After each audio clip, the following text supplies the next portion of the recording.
morning. Hello. Good morning. So our hosts have asked me to impose discipline and begin the day.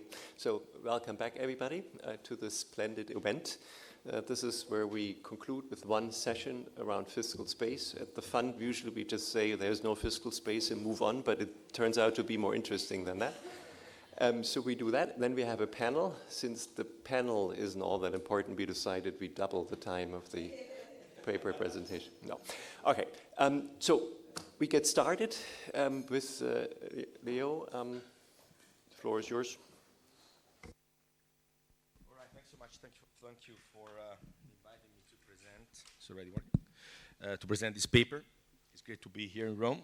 As you can see, I already presented in Rome a couple of weeks ago, and still the same Sapienza macro thesis there.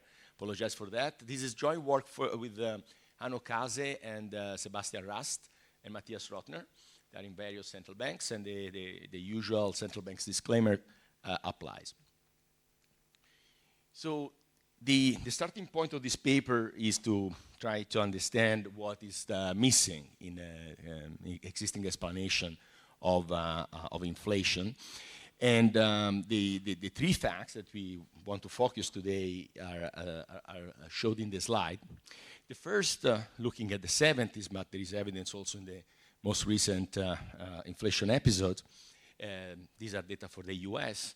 On the left, you can see that what happened during the 70s, and to some extent also what we have observed in the past 2 years, is that this inflation episode, inflation increased a lot, and the pattern that follows is that inflation increased right after an inflationary shocks, and then it lands at the higher level. You can see the horizontal red lines there. It landed at a higher level than the level from which the inflation took off. I call this effect a ratcheting up. Okay, so you have like say supply shock, inflation increases, and then quickly goes down. But then it lands at a level that is higher than the level it took off. And then there was another interesting fact, in my opinion, is that inflation highly could move. In particular, inflation episode happens affect several countries that have sometimes very little in common. They have very different fiscal and monetary policy arrangements. They have different economic structure. They are different economic states. But high inflation episodes are concentrated primarily in the 70s. This inflation happens in the 1980s and ended in the mid-1990s. And again, during COVID, we have like a similar movement in inflation dynamics. And the third fact I want to focus today is that the conquest of inflation that began in the early 1980s in most countries took several years. It was not something that we achieved in a matter of a couple of years. So the story that, the central bank raising interest rate, of course, it lowers inflation, but to go back to reach a level which is around 2% for most countries, at which inflation remains stable, it took several years, and I would claim that they happened in the mid-1990s.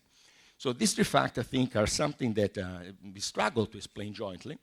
And today the paper is very preliminary, let me tell you. So the paper is, I'm going to show you that I can build a model that goes in that direction. And in the future, we have the ambition of showing that quantitatively the model can help us to explain these dynamics. So the first, the key ingredients are basically two in the model. The model is very standard. It's a Keynesian model. It's an Keynesian model, very standard with three-equation Keynesian model. But we study the model non-linearly. So the model is solved with global methods. And this is important because we wanted agent internalize risks of future inflation events or macroeconomic outcomes in their expectations. Okay, and this, for example, allows that if an agent expect inflation to surprise from the upside, so they have upside. There is upside risk of inflation. They expect that inflation over the long run will not converge to the target level of the central banks in the model. This, I think, is a very, disappointing property of our linearized Keynesian model. Inflation in the long run is determined by a parameter set by the central banks. When you write your Taylor rule, you pick a parameter, and that's going to be the level of inflation will always converge because agents don't want to internalize the risk, potential asymmetric risk of inflation outcomes. That's the reason why we go non-linear. And the second ingredient is fiscal constraint on monetary policy that has the interpretation of being like can be interpreted as a state-dependent fiscal dominance. So the idea is that when debt is large and fast-growing, the government may constrain monetary policy in setting the interest rate. So this fiscal limit is different from what has been presented yesterday by Yuxin. It's not a default limit. It's more like a situation in which the government takes limited responsibility for debt accumulation resulting from a fiscal stimulus. So there is a recession, the government wants to expand deficit, but without accepting the full consequences of the fiscal stimulus in terms of higher debt. So how can this be done? Well, it can force the central banks to keep the interest rate lower. Okay? If the interest rate, the central bank cannot respond completely, or as it would have done in the absence of these pressures from the fiscal authority, you're going to get higher inflation and a mitigation of the recession, and basically you're going to get less debt accumulation. Okay? The debt that is accumulated, which is consistent with this fiscal limit, for this debt, the fiscal authority follows a passive fiscal policy, meaning that this debt that is accumulated is fully backed. But the pressure is on how much debt the fiscal authority is willing to accept from a recession and the fiscal stimulus implemented to mitigate the recession. So the model has a demand shock and supply shock. I'm going to show you that the shocks that cause this fiscal limit on monetary policy to bind more frequently is a negative supply shock. And the reason is that negative supply shocks create a recession and force the central banks to raise the interest rate because inflation also increases. Okay? So that's really the type of shocks that makes the fiscal constraint on monetary policy binding more frequently. Okay? So the other shocks, we're going to show you in a second, positive supply shocks, of course, they don't pose any problem. Actually, they increase the fiscal space. So the key mechanism to study why trend inflation increases in the model is basically is based on the interaction between supply disruption risk, okay? So risk that tomorrow you can get hit by a very bad energy or geopolitical shock, and the existence of state-dependent fiscal constraint. If these shocks hit, the fiscal authority becomes very worried about that accumulation and constrain the central banks to keep the interest rate low. And if it does, of course, inflation outcome will be more severe, but at the same time, the effect on output will be mitigated. So going back to the three stories, which again, I can show that this model can make some progress and go in the direction in explaining these three events. First of all, ratcheting inflation dynamics during the 70s, and most possibly also today, when there is a high probability of hitting the fiscal limit because there is a heightened geopolitical supply side disruption risk, the model predicts an increase in the risky steady state. So if there is an increasing risk of supply disruption, and you let the model evolve over time, if we compute long-run inflation expectations, they're not going to be 2% anymore. They're going to be higher because agents factor in the heightened probability to get hit by a negative supply shock. Cost-push shocks alone cannot account for the inflation ratcheting up that we observed in the 70s. Cross-country movement, these supply shocks are often often global shocks. In the 70s, these shocks took the form of oil shocks. Today we have more geopolitical tensions, but these are all global shocks that affect countries similarly or relatively similar. And the conquesting of inflation, that's a part in the model we need to work a bit more, but I think we can also explain this fact. If you think that this risk of supply disruption has faded gradually since the beginning of the 1980s, of course, after the large oil shock of the 70s, economies started to produce more fuel-efficient engines and machines.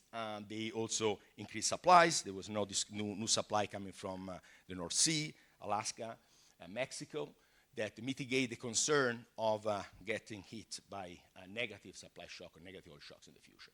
If this is the case, this model can also be, with a reverse mechanism, with a slow decrease in the risk of supply disruption, this model with a fiscal limit on monetary policy can explain the slow fall in trend inflation.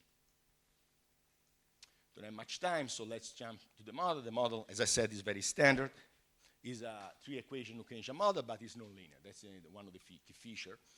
So this has an Euler equation on top of that. The first equation is the Euler equation. Zt plus 1, Zt, they are the demand shock. The Phillips curve, based on Rothenberg pricing, as markup shock mu t, which is a shock that's going to be very important because it's a shock that caused the fiscal limit to become binding more frequently, particularly the volatility of that shock. And the monetary authority follows this rule. Is the notional interest rate, basically responds to deviation of inflation from the target and to the output deviation from the stochastic steady state level. The fiscal authority collects taxes. Tau T is the primary deficit to GDP ratio. Respond to the previous level of debt. That's the Leaper condition. Some previous speaker showed these the partitions. So delta is large enough that all the debt that is accumulated will be fiscally backed. So the inflation coming from here is not the inflation that we got when your fiscal theory of the price level. It's just the central bank is not responding strong enough to inflation. And that's the reason why inflation. So the mechanism is very different. So the debt you accumulated, that it is consistent with the fiscal limit, triggers a strong fiscal response, with sufficiently large fiscal response that is stabilized. Also, I want to have that primary deficit response to recessions and potentially to expansion. So when you're in a recession, you're gonna, the government wants to expand deficits, and this is captured by the last term on the right-hand side. Okay? Above, there is the budget constraint.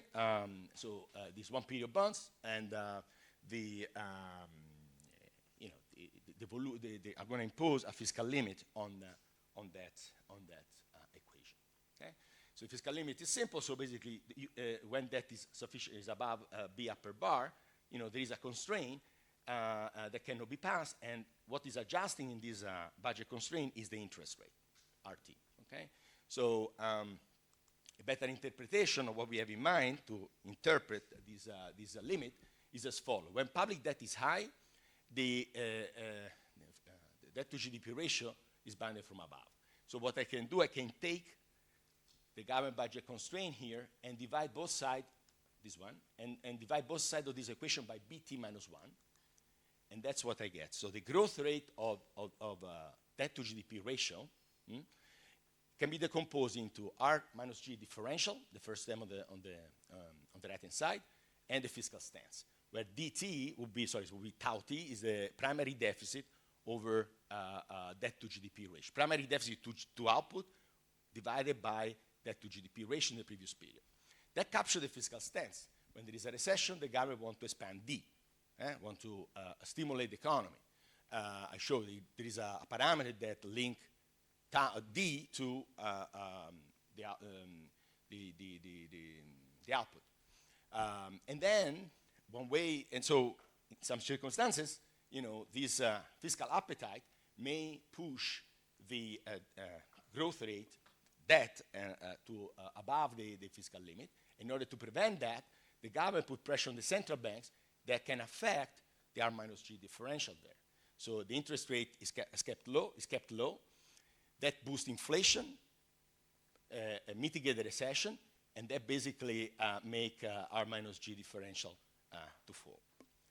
And that's one way in which this debt can be satisfied. So debt-ridden government seeks to expand deficit, perhaps to stabilize the economy, without taking responsibility for the resulting increase in the debt. A way to achieve this is by forcing the central banks to keep the interest rate low, thereby containing debt accumulation. The debt accumulated then is stabilized using the traditional fiscal adjustment, raising taxes or cutting expenditure. So the fiscal limit can be recast in terms of a limit on monetary policy. So the interest rate, when the fiscal limit is binding, the interest rate must be below B upper bar, which is the limit of debt, times theta t, which is state dependent. So the state dependency of this limit is important. It's not just a zero lower bound. It's an upper bound, which is state dependent, which is very important. Okay? It depends on the shocks that hit the economy, and depends on the size of that, okay? Among other things. So taken together, the monetary authority set the interest rate. If they can do, if the notional is below the upper bound, they set the notional, which follows like this Taylor type reaction function, or if the notion is above the limit that the fiscal authority tolerates, the central banks need to set the interest rate equal to our upper bar. How much time do I have? 11 minutes.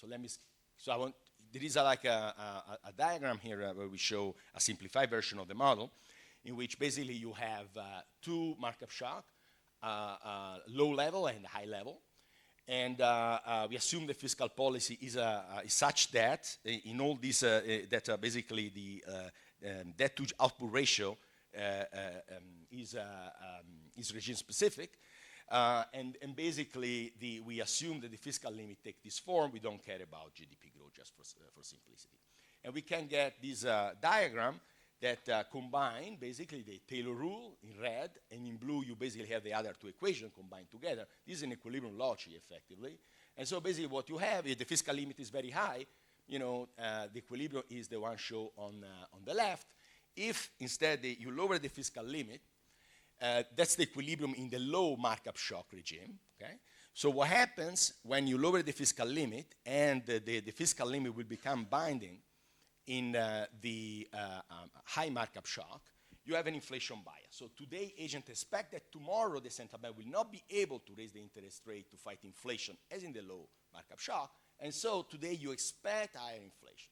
You can see the inflation bias, the difference between the intersection of the Taylor rule with the dotted dash line, which is the other two equations, the Euler equation combined with the New-Kenyan-Phillips curve, when I don't enforce the fiscal limit, and the solid when I enforce the fiscal limit.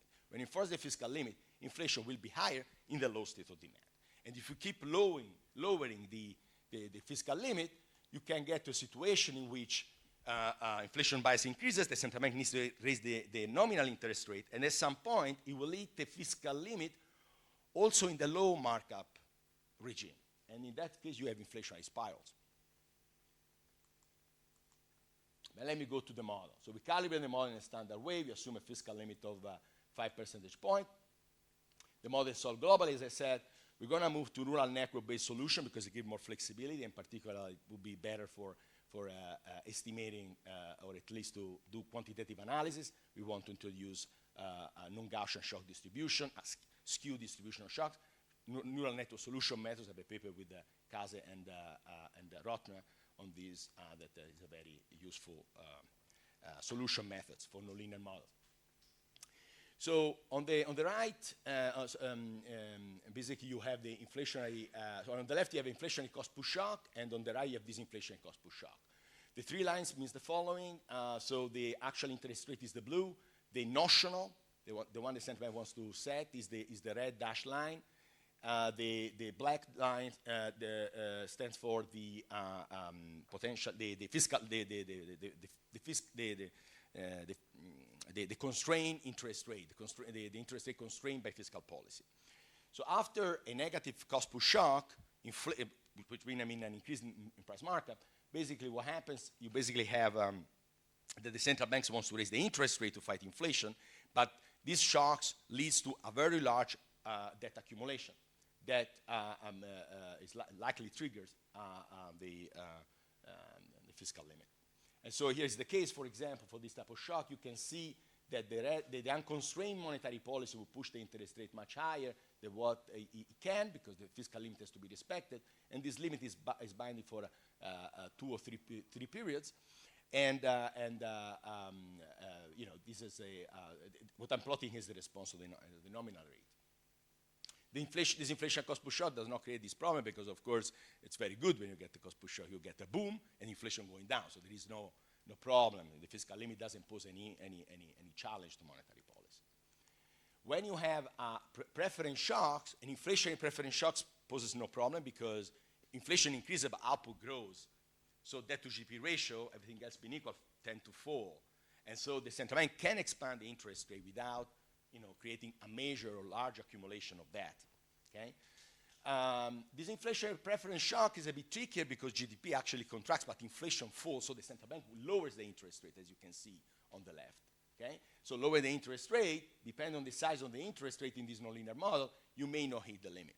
If you have the ZLB, something very interesting may happen because the fiscal limit can go below the ZLB. And so we're studying what the central bank can do in this case. Maybe monetize the deficit, buy bonds, right? And create inflationary pressure and leave the ZLB. But that's not been done. We were working on this. So if I simulate the model with only supply shock, you can see if I simulate the model with all the shocks, based on my calibration, the fiscal limit is binding 8% of the time. If I simulate the model one shock at a time, I see that most of the case in which a fiscal limit binds is the supply shocks. And that's an example of supply shock where I show the propagation not only of the nominal rate of interest, nominal interest rate that I showed before, but also look at what happened to output inflation. You can see with the fiscal limit, which is the blue, you get less output contraction following a negative cost push shock, but higher inflation. That doesn't come from the fiscal theory of the price level, from this idea that even intertemporal budget constraint and inflation needs to increase to stabilize that. That comes simply via monetary fiscal policy, but also monetary policy if you compute. They're always passive fiscal active money. And so that's not the fiscal theory of the price level. It's just the fact that the central bank is not strong enough. You can see the real interest rate is lower in the case of after a cost push shock if you enforce the fiscal limit.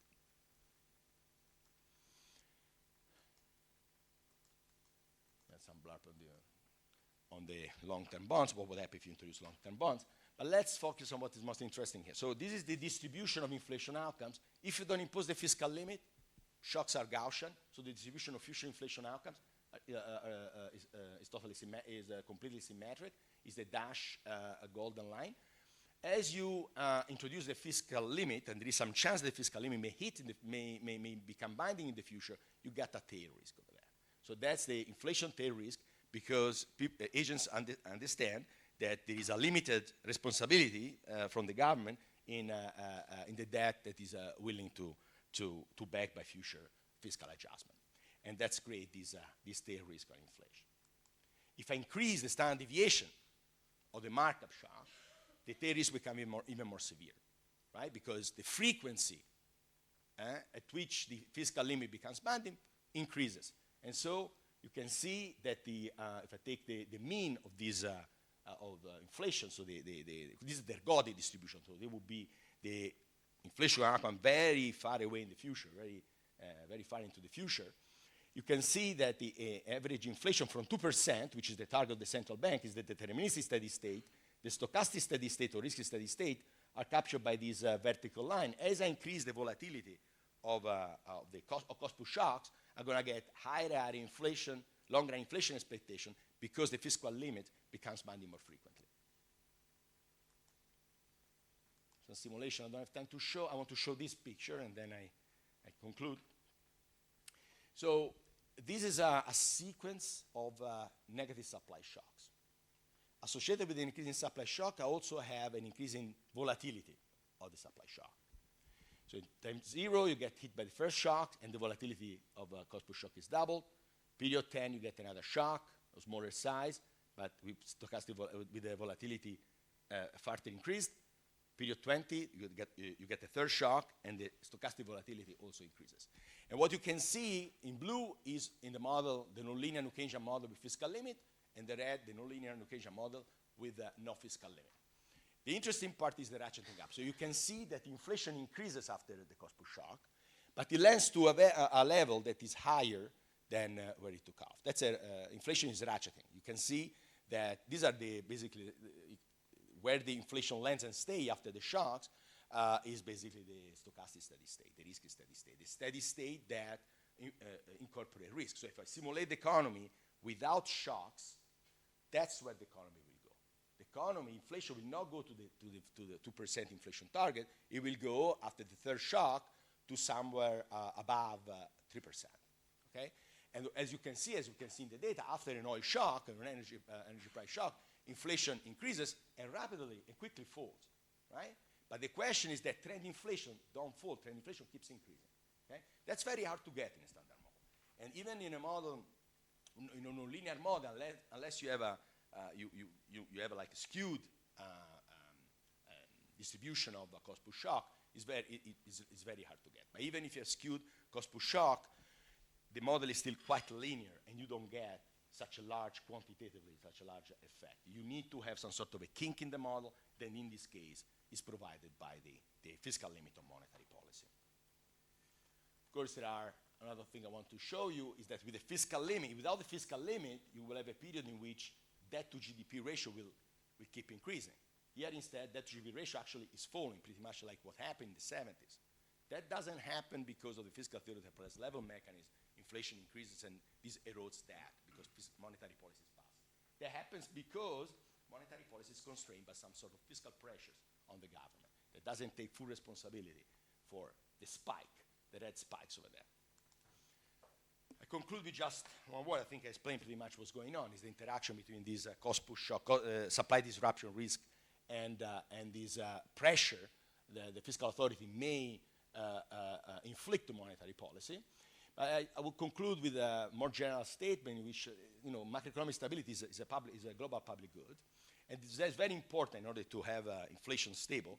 That to limit geopolitical fragmentation and limit the frequency and the supply side supply shock risks. This seems to be one of the best policy to make sure that inflation remains stable over time. Thank you.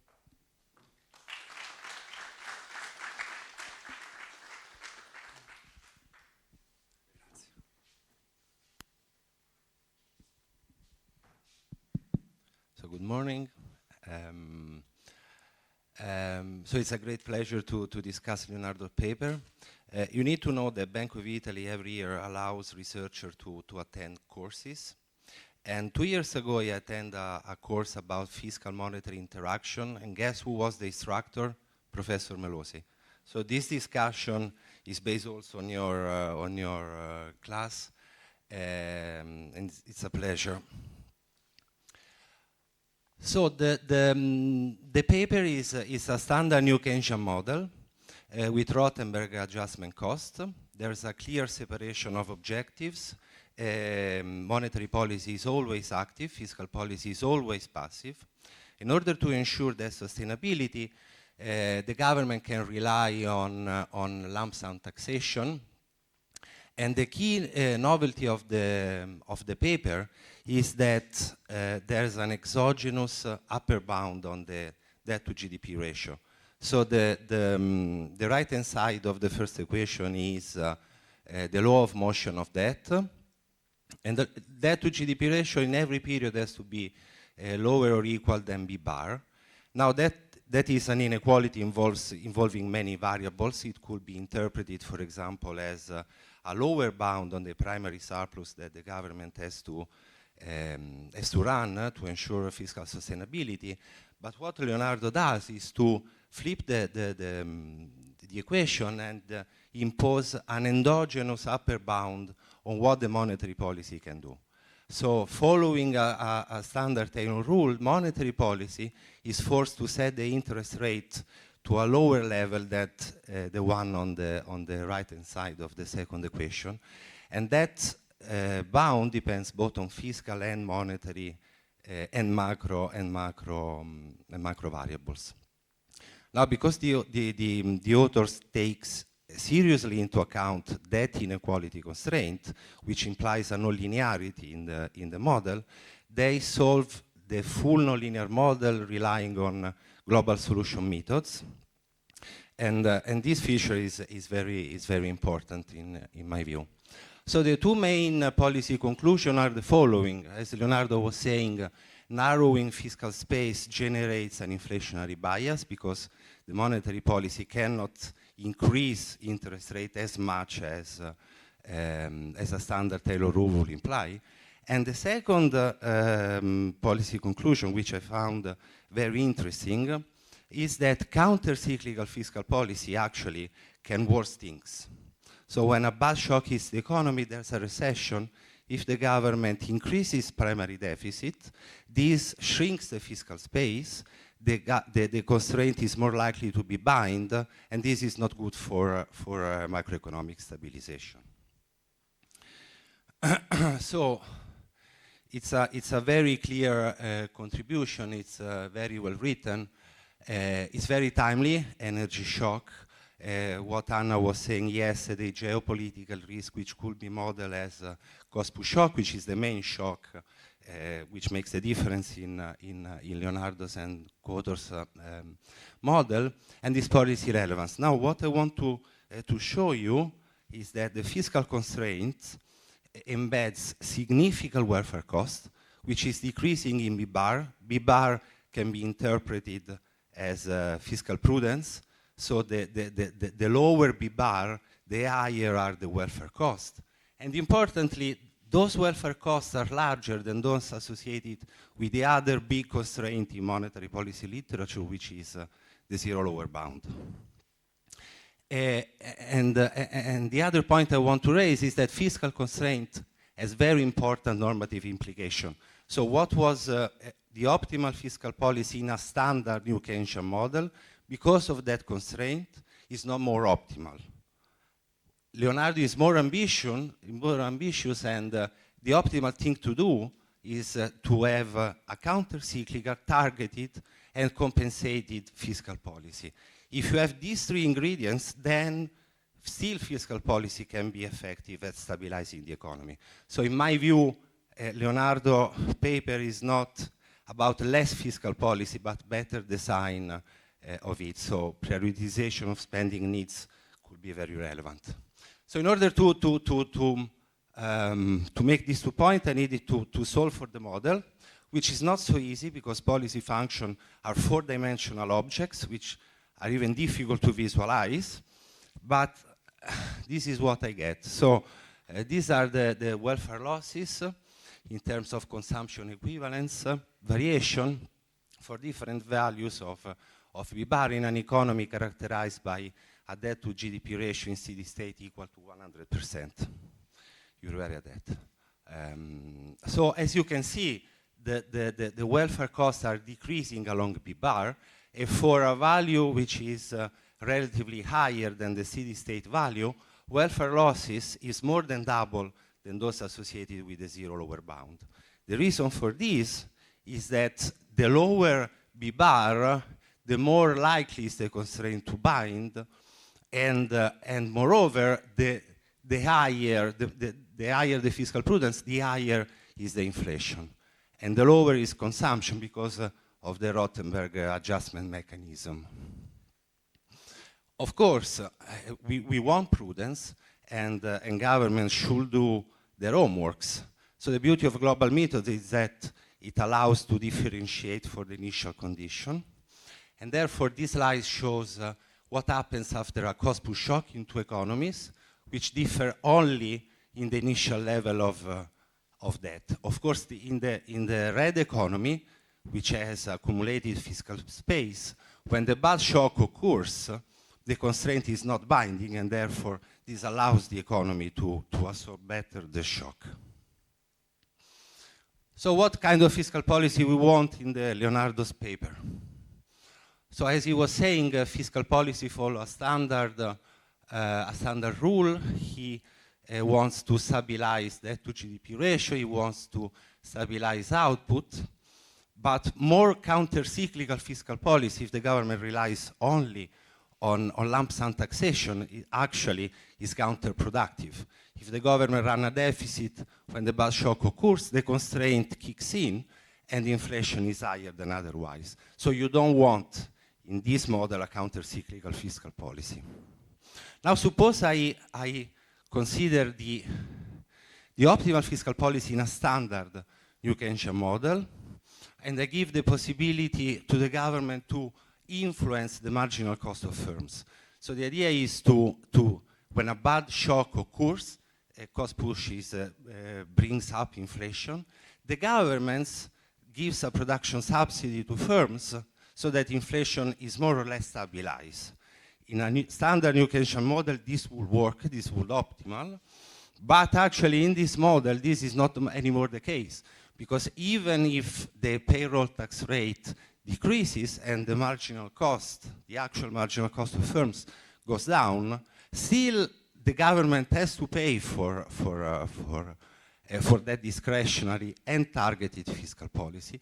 Government that increases, the constraint start to be bind, and inflation is higher than otherwise. So even with a targeted fiscal policy, you want to not to use it.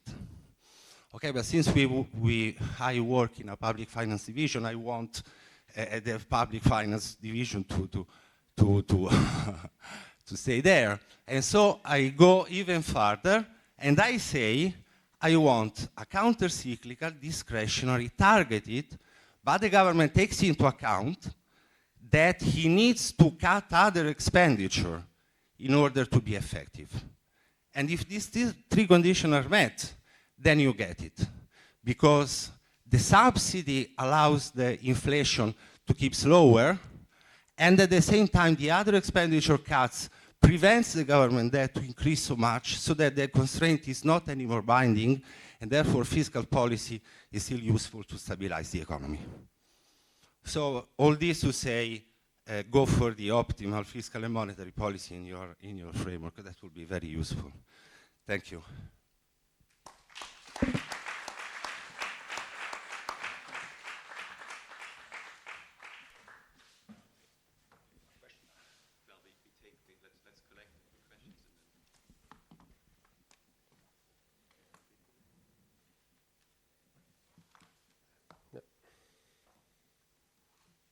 Hi, Leonardo. Just a couple of questions.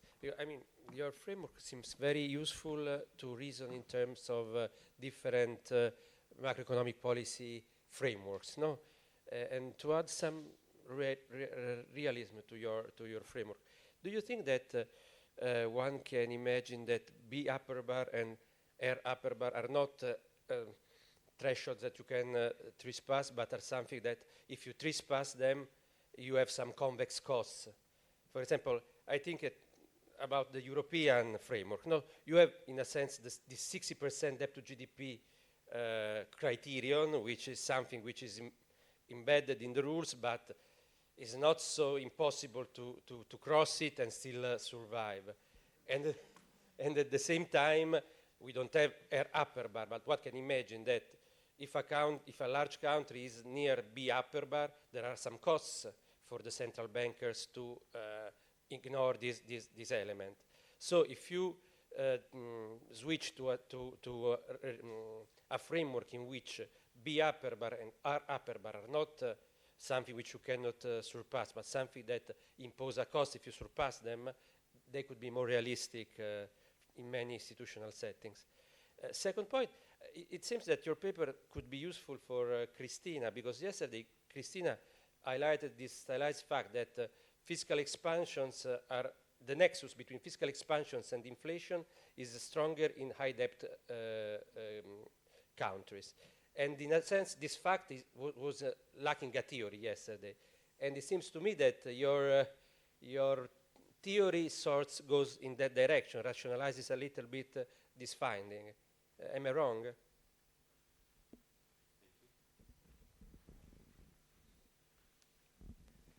Thank you. Very, very interesting paper.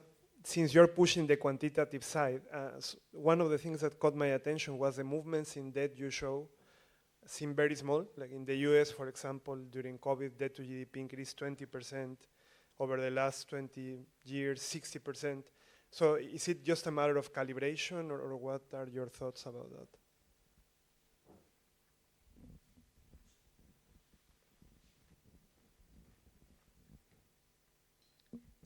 Very nice paper, Leonardo. So as I was listening to you, I was wondering, how should I think about how the maximum sustainable level of debt is determined in the model? I mean, if you're going to pin it down, is it sort of do you have some sort of an implicit Laffer curve in mind? Is it sort of a solvency condition? Or, should we think of this as sort of a political variable, some kind of a tolerance for austerity or tolerance for tax increases? So it wasn't very clear to me how I should think of this maximum sustainable level of debt.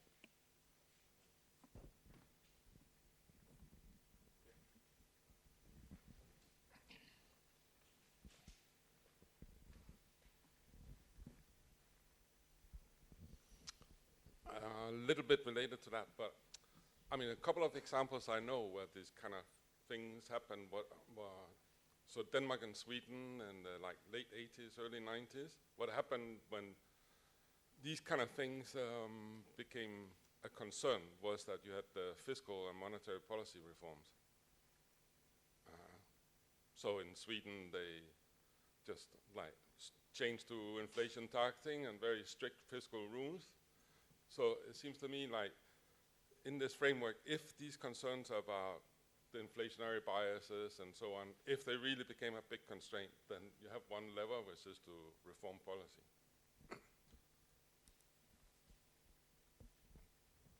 Okay, then maybe let me use my discussion and add to this set of questions. I mean, if it's really a political interpretation, right, for your constraint, isn't the first best obvious policy action to not have it? Okay, so on the complex cost, I think we are considering to change a little bit the fiscal limit, as I showed, and to move to a fiscal limit on growth rate only, not necessarily on the level of debt, because we want to stress this fact that it's not a story of, if you go beyond that B upper bar, you default, and so the central bank will never push you to default. That's not the story we want to push, because we don't think that's the relevant for the United States, for example, the country we want to focus on. Maybe for other countries it may be relevant, and you can apply this machinery to study that. Our idea is that, at some point when you have a fiscal shock that raised the interest, it's true that after COVID shock, debt to GDP ratio fell a lot, but also has increased quite a bit when the shock hit, because the economy contracts sharply, and so supply shock typically are bad for that, and the idea is that there is a limited tolerance, as you said, Era, I think it's a very good way to put it, limited tolerance for the government to accumulate debt. Debt is need to be repaid through higher taxes and budget cuts. Okay, so that's the idea, and I think there is still a way to go in terms of how we specify that. It's not the matter of high debt, but it's a matter, probably of shocks. It's true, and some of the question, for example, Sweden and Denmark, but I could also speak for this country, Italy, in the 70s, that was relatively large. We ran a pretty large primary deficit. We know that we need to raise interest rate, but we didn't do. But there's been something that prevents monetary policy to do the right things, and that's a little bit the logic behind that. There might be some pressure, like now, for example, in the U.S., inflation landed at 3% is still quite high, higher than the Fed target. I don't see policymakers, be so eager to raise rate, to be honest with you. So something happens, and fiscal policy may be an explanation. Fiscal pressure on the Fed are pretty obvious, I think, are very open today, much more than probably what happened in the 70s. There is a nice paper by Thomas Drexel that studied the fiscal pressure on the Fed during the 70s. He looks at the meeting between the chair and the president of the United States. Today we have Twitter, we just love X. We can look at what the president of the United States thinks about the monetary policy of the Fed. So in that sense, this validates in a sense, a sort of like fiscal constraint. And other things about convex, I really like this idea, and I think that's the right way to go. I think Christina found that and inflation kind of like go together. Yes, that's a little bit the logic.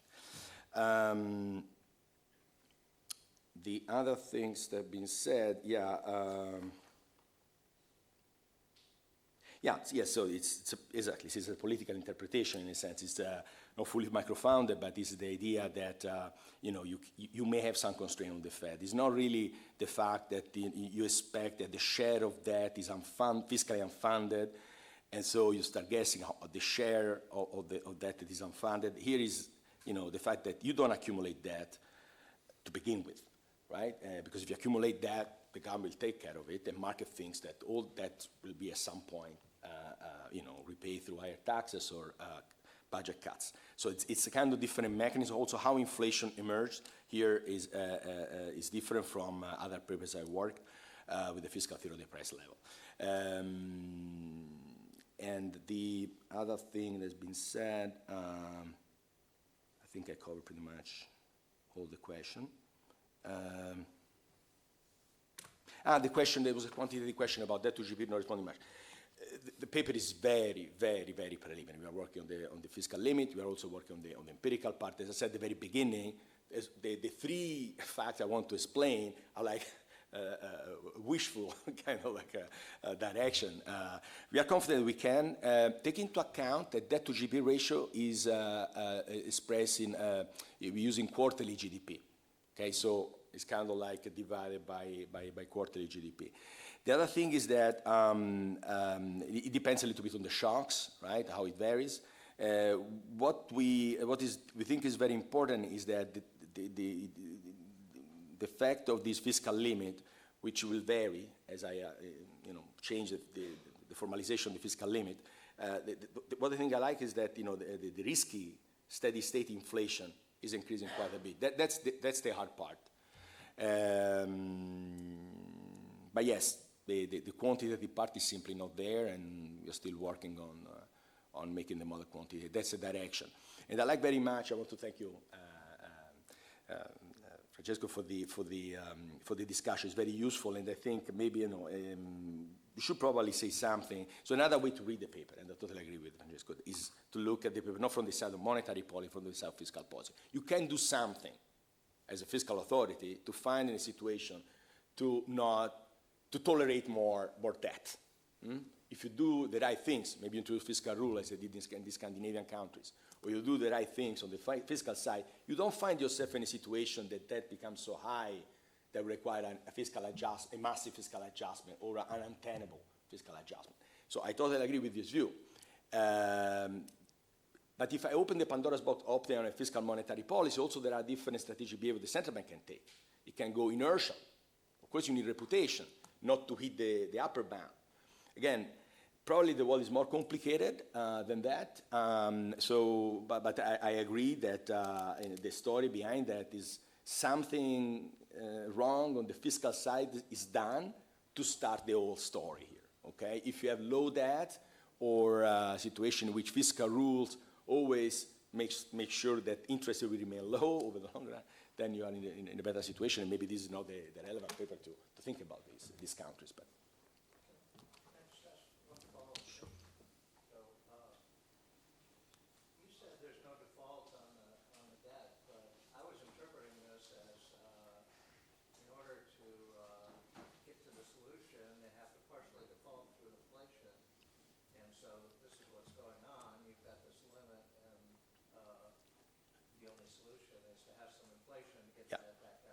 yeah, no, I would say traditional default, like technical default. I don't repay, or I get some haircut on that. But of course, you can default in a different way with inflation. Of course, Chairman. Yeah. On that, I agree. Yeah, and you can use the model to study a country that, like Argentina, where default is a real thing, and then you have hard limit on that. But that's not the paper. Then you have to introduce an exchange rate, a small open economy. But this machinery can be used, and I think what you can see is very strong, very potent quantitatively. In terms of how much it can affect long-run inflation expectations. Thank you. Thank you.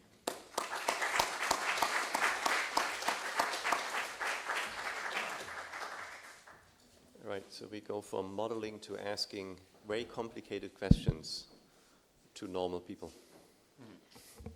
Dimitri. Hi, everybody. First of all, let me thank the organizers for including our paper in this event. It's a joint work with Gabriele, an excellent PhD student at Bocconi, who is in the audience here today. Hi, Gabriele. So much has been said about public debt at this conference. Let me do my thing. So to motivate, I want to show you the dynamics of US government debt held by the public over GDP. Here we have the most recent data plus the CBO projection of the next 30 years. And so first, you know that the current level of debt is almost as high as the level of debt after World War II, and it's projected to be much, much higher. And so many people are asking this question, how is that the US government will finance that? And fortunately, macroeconomic theory has an answer. So take a standard textbook budget constraint, where on the left-hand side you have the value of government debt, and cover it by real surpluses S multiplied by price P, plus newly next period value of government debt discounted by the yield on the government debt. So in some advanced macro classes, we iterate this object forward, typically setting this gray term to 0, sometimes adding expectations, although this is not strictly speaking required because it has to hold also by state, but I added expectations here, and we call it the intertemporal budget constraint of the government. And so there are two important points when you look at this thing. First, there are essentially two ways for the government to finance its debt. First is through inflation, second through future primary surpluses. And second key observation, that this is like a forward-looking object. And this is like an expectation-dependent object.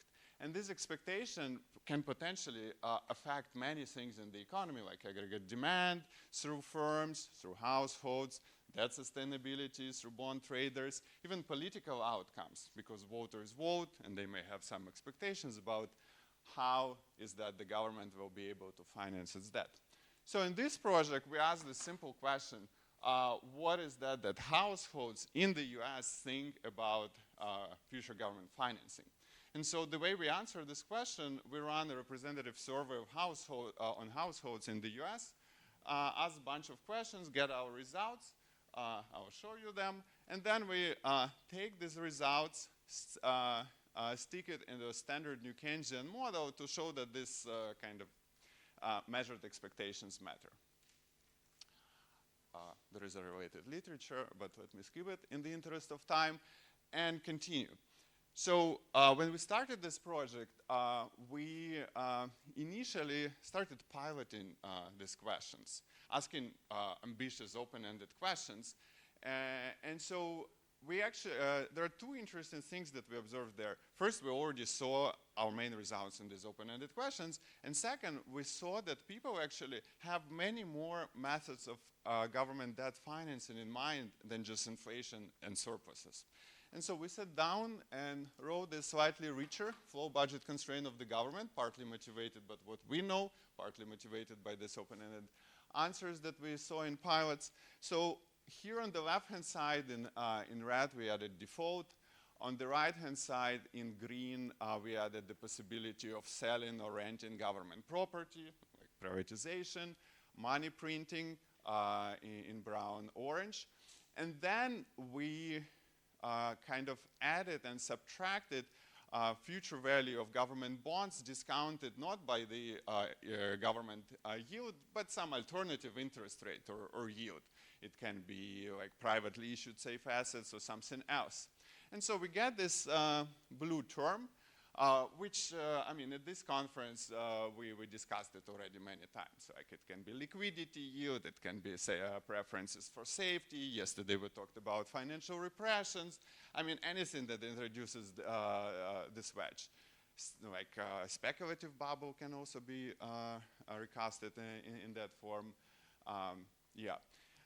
So we can iterate this thing forward as well. Of course, it's big, so it will be a beast. So in order to fit this thing on a slide and name the names, we linearized it a little bit, so it's like first order approximation, and put it like this. So this is linearization around zero inflation, steady state, where all the other variables are constant. So the first line is just like we broke down surpluses and into three standard components of surpluses. The government can vary tax rate, it can gather more or less revenues because of changes in the tax base, and vary government spending. The second line is essentially three manifestations of monetary policy changes. By running inflation, you just like devalue the real value of nominal debt. You can literally print money, and in some of our models, inflation and money, they are not connected all the time, so this can be two separate things. And finally, central bank can actually manipulate the interest rate in order to make the government fiscal authority face lower or higher value of government debt financing. Third line, these are extreme features like government asset sale and default. And the last line is this thing that comprises all these different features like liquidity, repression. I will use this terminology and call it bubble in quotes. I mean, in macroeconomics, we're a bit flexible with how we use the word bubble, so I just define bubble this way, so I don't mean to offend anybody here. Okay, so this is going to be our starting point for writing a more structured questions for our survey. So let me say a few details about the survey. We ran it on a platform called Prolific. About a year ago, we asked about 3,000 US households, which are representative along these 5 dimensions: gender, age, region, education, household income. And it was relatively short. Median time completion was about 13 minutes. So actually, the survey was a little bit involved. This is a diagram.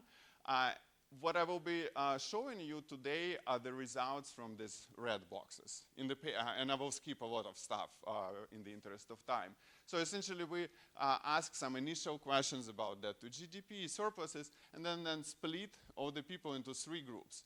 Group 1 was asked questions about the total level of government debt. Groups 2 and 3 were asked conditional questions, like additional level of government debt, following certain fiscal shocks. How do you guys think this extra debt is going to be financed?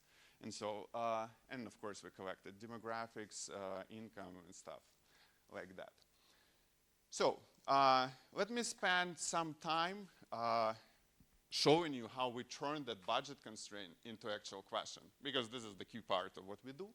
So the question read as follows: in your opinion, what will the US government do both in the near and distant future to handle its current level of debt?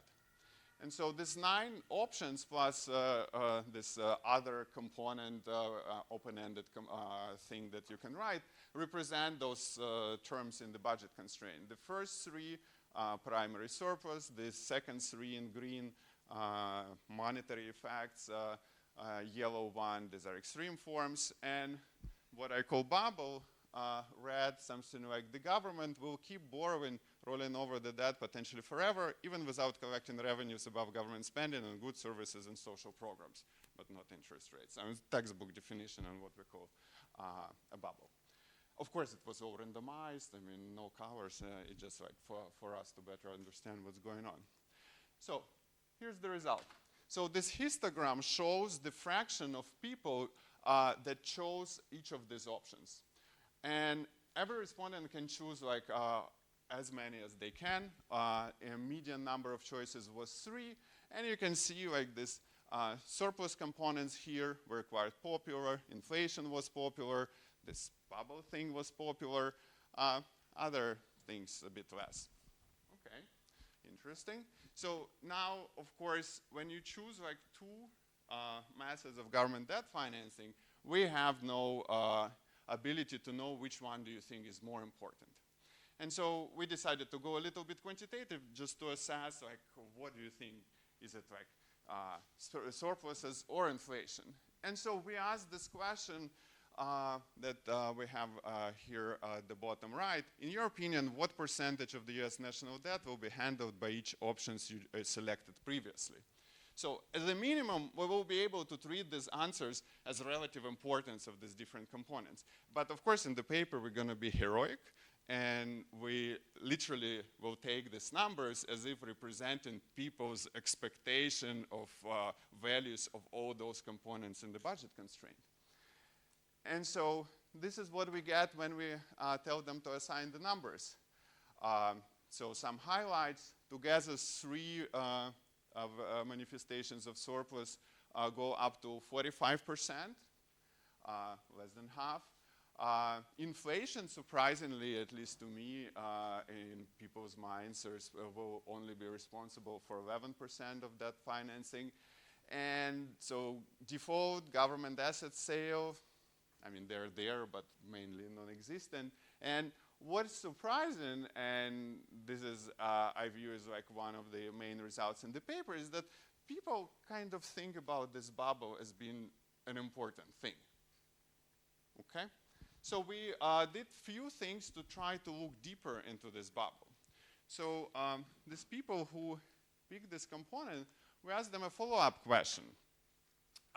And so we presented them with a question is what do you think will sustain this US government debt without, in this particular case? And so we did it in an open-ended way and in structured way. So this is the results where we presented them like with the structured list of options, where we gave them the option of speculative bubble. Today's government bond investors believe that future investors will keep purchasing government debt, liquidity or safety. Government debt is safe and liquid, allowing the government to borrow at lower interest rate. Financial repression, something that we talked about yesterday, and there's always like other component where people can like expand on what they think. And so what it tells me is like people don't think much about financial repression and mostly have something in mind along the lines of this speculative bubble in liquidity. Now, key question is, does it all make any sense? Because we are asking like questions about bubbles. I mean, we never use the word bubble, of course, anywhere. But I mean, we in macroeconomics, we debate, right? What is a bubble, how you define it, when it can exist, and then Tirol wrote a paper, and then someone else wrote a paper. So it's not like that we learned about these things a long time ago. So in order to answer whether this makes any sense, we need like a benchmark. And unfortunately, we didn't find any benchmark because like not that many papers are actually measuring these things. And if you use a model, well, you can generate anything in your model depending on what you specify as like fiscal behavior in your model. It can be all inflation, it can be all surpluses, it can be all whatever. So instead, we decided to ask the same questions to a set of academic and policy economists. And so about 2 months ago, we sent our survey to more than 2,000 economists, and already I know that at least 3 of you received my survey, maybe more. So we received about 300 answers. That was a shorter version of our survey where we essentially asked those 2 questions that I showed you earlier. And so median response time was about 4 minutes, so it was short. This is what we got. This graph compares in red the response of experts, economists. These are shares of government debt that they think are going to be financed by different methods. To the blue households results I just shown you. And so you can kind of see a little bit of a difference. Primary surpluses are not that important for economists. Inflation, a little more important for economists. And this thing that we call bubble, this is substantially important. So what does it tell me? Well, at least it doesn't seem like this bubble in household survey is like complete fake fluke of the way we ask the survey. Although we experimented with different phrasing of this, like different options, and got more or less stable results. But in any case, this is interesting. Of course, we followed up and asked people about the bubble. And so, because like economists have 37%, so this 37% of a bubble is decomposed into these components. What's interesting, financial repression are not that important for economists as well. And speculative bubble and liquidity component, this is what economists speak. All right, so we have like a lot more things in the paper, which is not public, by the way, but it will be very soon. Essentially, what we wanted to do, we wanted to understand whether these results are state dependent. So we asked a host of hypothetical scenarios to same people, to different groups, to see whether these things depend on like economic environment, political environment, and the short answer, it depends on the state of the economy. But I want to focus on one of these hypothetical question results, and this is conditional debt financing. Here it is. So to completely separate groups from those people that I've shown you before, we asked to imagine a situation where debt to GDP increases by 10% because of one of the two macroeconomic shocks. Either government military purchases increase, because it's like studied to death in economics, so we know the answer to this question, at least on how it affects inflation and output, and uniform cash transfers to households. And so since this is a survey, hypothetical scenario, you can try to explain to the respondents that this is a shock. So it's exogenous, it's unexpected, nothing else changes, the size, the duration. You can explain everything to them in a survey. Of course, you always think like, isn't it too much? What we did, we ran a quiz on these people. And actually this quiz showed that they actually understand what they read. So they answer the questions okay. And this is what we get. So here, the question is, how do you think this extra 10% of debt to GDP will be covered by the same methods of financing? And so here I compare in red the results for this military shock, in green transfer shock, and in blue these are all the results where we looked at the total level of government debt financing. And so what we can see, bubble thing is, bubble in quotes, is still popular, a bit more popular. The rest is more or less the same, except probably for government spending. So what's surprising, at least to us, about this histogram is that all these three different colors, like overall level of debt financing, military shock, transfer shock, they were asked to three different groups of people. Okay, so it's not like these are the same people, it's like within subject variation. This is cross-subject variation, and at least on average, these are average shares. They produce something that looks similarish. Interesting. Okay, and it all brings me to my final question, which is this. And in order to answer this question, what we did, we wrote a very simple New Keynesian model where debt is valued not only because of future surpluses, but because of some non-recurring elements. And so in our model, we introduced this non-recurring elements through debt and the utility function, which in my view is isomorphic to OLG structure that we saw Morten presenting yesterday. Well, isomorphic at some level of abstraction. There are some details, but if you think about aggregate dynamics, these settings are pretty similar. So we added that, and so that and the utility function will be our stand for this bubble, in quotes. The rest is more or less standard. We have some fiscal rules. An interesting part that I will comment on later, we needed to extend the Taylor rule just slightly. In addition to inflation in the Taylor rule over there, we added government bonds. And I will explain why we need it, because there is a reason for that. And so we hit this economy with exactly the shocks that we presented to our respondents in a survey. And so the game we're trying to play here, we have this histogram in blue that comes from our survey. This is like, how do you finance this extra 10% debt to GDP after fiscal shock.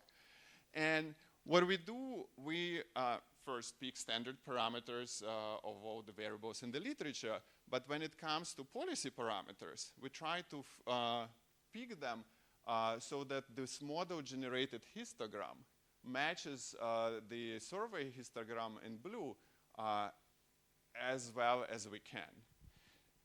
And so there are a few notable things, of course, because, excellent, bubble was so small, sorry, not bubble, default was so small in our answers, and like 3%, so we decided to simplify our life and not to think about default. Well, of course, we don't have other component in the data or in the model, but people said something which is kind of interpretable. The last thing here, we do match the sum of tax rate and tax-based financing, but separately, not really, because our hands were tied by some steady state values of proportional tax rate. But because we don't use really distortionary taxes in this model, it doesn't really matter. So this is like, we forgive ourselves for doing that. Okay, so now let me talk 1 minute about this Taylor rule that for our purposes requires to have this negative 0.135 multiplied by that. Why do we need that? So in a standard New Keynesian model, if you hit it with a positive government spending shock, it stimulates the economy, it boosts inflation, and the central bank increases interest rate to fight it. And so if central banks increases the interest rate, it actually makes it harder for the finance ministry to finance the debt. But in our answers, the second to last column, what people on average think is that interest rate manipulation motive will add like a positive thing to financing of government debt. So we interpret things literally, and one way to achieve that is to allow the government, at least later when the shock subsides, to reduce nominal interest rate because the level of debt is higher. So on net, despite the fact that you positively react to inflation at the beginning, later negatively because of the debt, on net you will have the finance ministry in our model to finance government debt. So just last thing I want to note, we picked all the standard parameters, but in order to match this bubble thing, we had to create this liquidity like spread, which is like seriously high. We picked the subjective discount factor of 0.9, which implies that the difference between the interest rate on these alternative assets and government bonds is on the order of 8%. And so is it crazy? Well, I mean, depends. This is pretty much the size of equity premium. And so if you think of this alternative interest rate as a return on capital, that goes just fine. And this is actually what Ricardo Rice in his R less than G less than M paper tries to push, like you better use something, some discount factor which is higher. So, I mean, this is what we had to pick in order to achieve that bubble. And by the way, I haven't mentioned that, but this is like rational expectations model, okay? Because, I mean, pretty much nothing that tells us here that guys are not rational, because well, we are asking them about this like forward-looking infinite objects, and so we went with, if we add some behavioral discounting, it will heavily help us with this beta and will allow us to increase it. And so now you can do anything with this model, right? You can shut down different methods of financing, you can shut down a bubble, you can do things. And so let me show you the results of some exercise. This is the impulse response function of output following this increase in government military spending by 10% during the first 4 quarters. And so in blue, this is our full model. So GDP goes up by almost 14%, then it goes down because the shock disappears. But because government debt is high and it is in the utility function, like in Morton's model yesterday, it kind of stimulates aggregate demand. And so for a long time, aggregate demand will be elevated. So what we compare here, this blue line to, is the scenarios where we shut down the bubble, the debt and the utility function. This is the red line. So, and one metric of the presence of the bubble, it immediately cuts down the response of the economy to the shocks by roughly like 20%.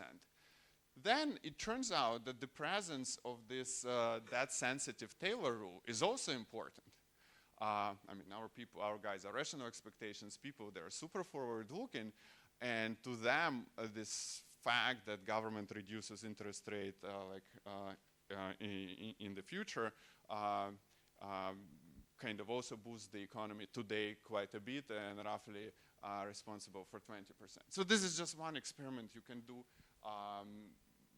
Potentially, you can ask any question. So let me conclude by saying that what we did in this project, we asked people what they think about government debt financing, and it turned out that they think it's like roughly half a surplus finance, roughly quarter bubble, and inflation is 10%.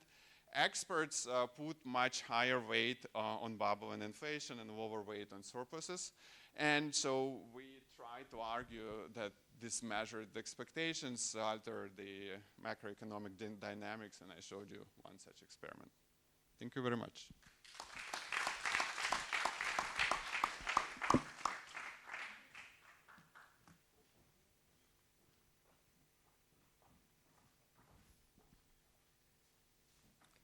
Hi, I'm Stelios Farakis. I want to first thank the organizers for inviting me to come here and to read this very, very interesting paper.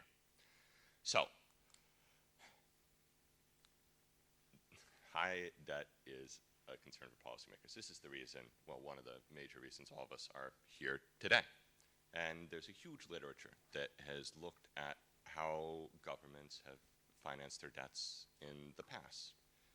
And then thought about, given that past mix, how can we expect government finances to evolve in the future? This paper has related but different questions. It goes out and directly asks people what they think. Right? How do they think the government financed itself in the past? How do they think it's financed now? And how do they think it will be financed in the future? They also ask, given some unexpected shock, how would that be financed? And then they move from the survey to a model. And they think about how you could use the results from the survey to discipline a relatively standard off-the-shelf model. So I think this is an ambitious paper. First, just detailing, giving us the data on what households perceive to be the sort of mix of financing mechanisms that the US government uses. And then they show that those stated beliefs are actually consistent with the predictions of this standard new Keynesian model. Now, in terms of, this paper is a little less mature than some of the others that have been presented here.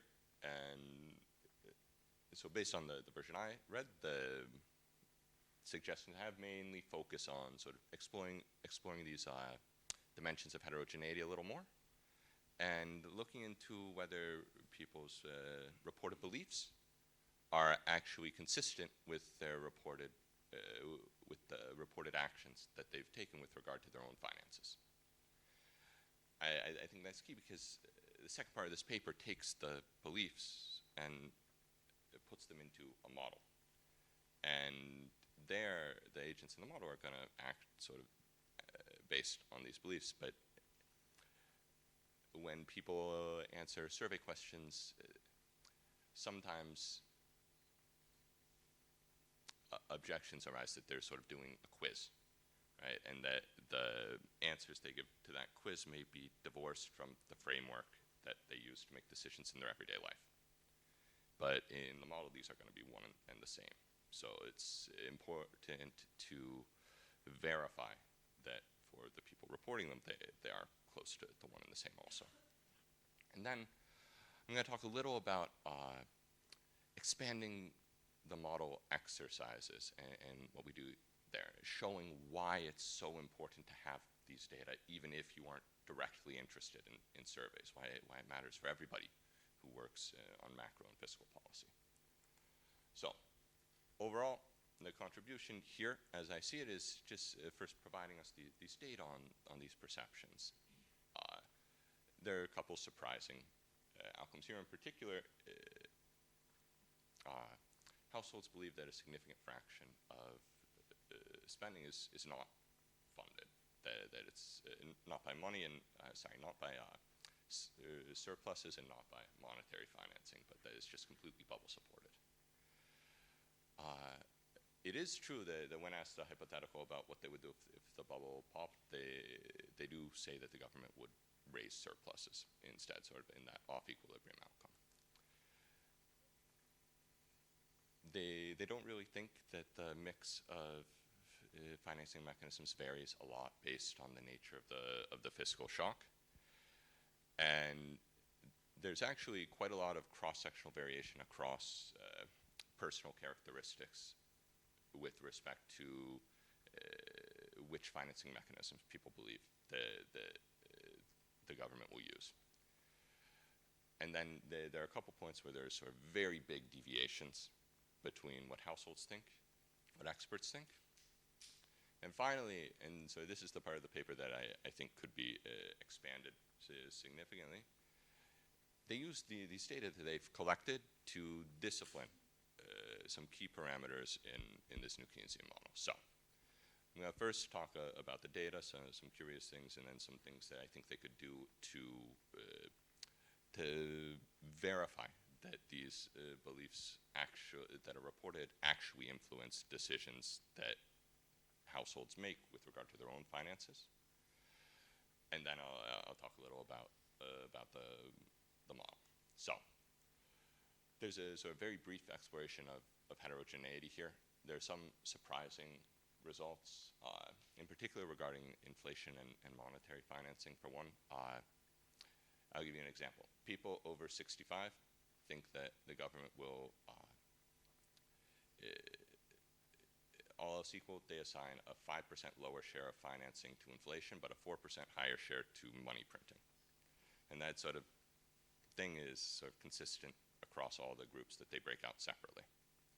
That there's a negative correlation between these two, and that's sort of weird when I think about monetary financing of government debt. I mean, that's often very much associated with high inflation. So, the second point here is this question, are the reported beliefs consistent with the reported choices? They do survey people on the mix of their savings, right? Are they government bonds? Are they equities? Is it gold or is it foreign stuff? And an obvious question here is, do people who think that the government's going to inflate away a bunch of the debt save more in real assets? And that's so one obvious implication that they should, right? And so there's probably a couple related exercises like this that are relatively easy to do to just reassure people that these beliefs are what are driving the decisions people make in real life that correspond to the ones that they're going to be making in the model. So, current draft is sort of very light on how using these survey results changes or improves model predictions. They do these exercises. It was the last thing Dimitro talked about shutting off certain channels of the model, right? Certain parameters, setting them to 0, and then seeing what happens to these key impulse responses. But there's no point where they show what is the value added per se of having the results from these surveys to use in disciplining the model. What predictions would I get wrong, or what would I what results would be different if I disciplined the model in an alternative way? I mean, this is an off-the-shelf model. People have disciplined this thing using other data. And so what I think should be done here is to take sort of key questions, key exercises, and show what happens when you use the model disciplined with their survey data to answer those same questions. That's the difference. That's what we sort of in the broader macro literature gain from having these data available to us.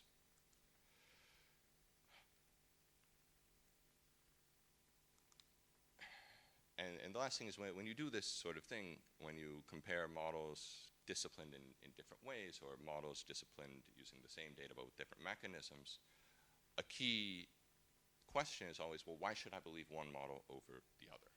And there, sort of, validation is often an important step, and there are many exercises they can do to validate this. They can, one example, a typical exercise is to compare impulse response functions to various shocks to their data counterparts, and people estimate these all over the literature. So, yeah.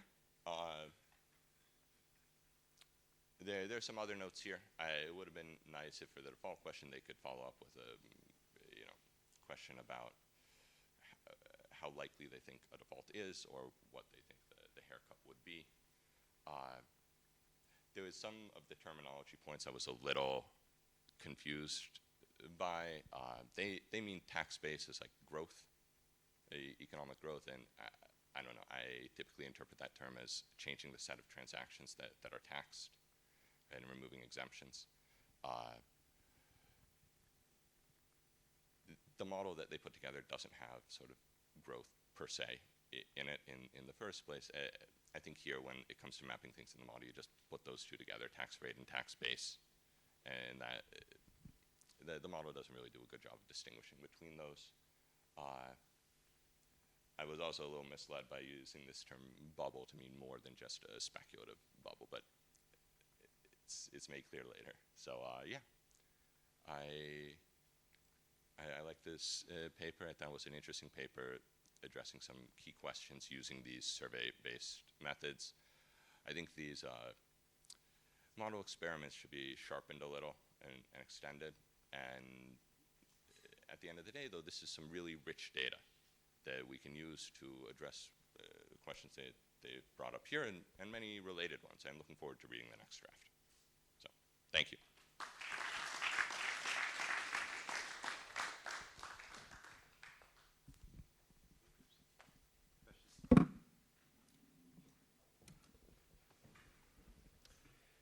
Yeah, thanks very much. This is a very interesting paper. I thought the survey was very interesting. So I guess my main comment would be, is the bubble answer unreasonable or unusual? And this is because, if you look at post-war data in the US or OECD countries, all these countries evidently choose to carry a certain level of debt. And you ask people, are they going to choose to continue that, some level of debt going into the infinite future? I think the answer is probably yes, based on historical experience. So the questions in the macro literature about, well, what is that level that they're willing to carry, and how much interest cost are they willing to finance, and so on. And but to me, it didn't come across in the questions really. So it was more like, you get out 50 years or 100 years, and you look at the debt to GDP ratio in the United States. Is it going to be positive? Yes, it's going to be positive. I don't know. So is that, you talked about a lot, is that a bubble or not, and so on. But I see nothing wrong with a government, if it wishes to carry a bunch of debt, and in some sense it may be neutral to the government whether they pay off that debt and do everything through today's taxes, or if they defer some taxes off into the future. So it seems like they could do that indefinitely, wouldn't necessarily be a bubble.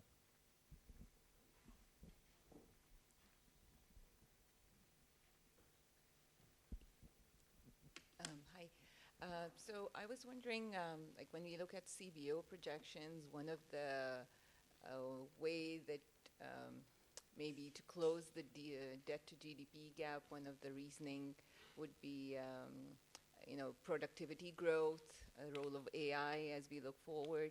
So in your case, you have the tax base, and so, so that's not exactly fiscal policy. So maybe that It's a source of finance, and you do not. Yeah, but you don't. get more money. Yeah, so I mean, if do you frame it such that if people would people be thinking about something like AI or productivity growth when they're thinking about the increase in tax base?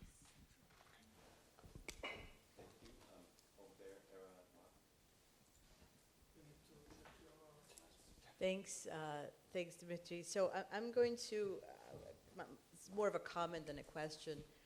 So in work with Francesco Bianchi, where we actually do these kind of surveys for 27,000 people across 13 countries, including the US, there's a number of sort of stylized facts that pop out.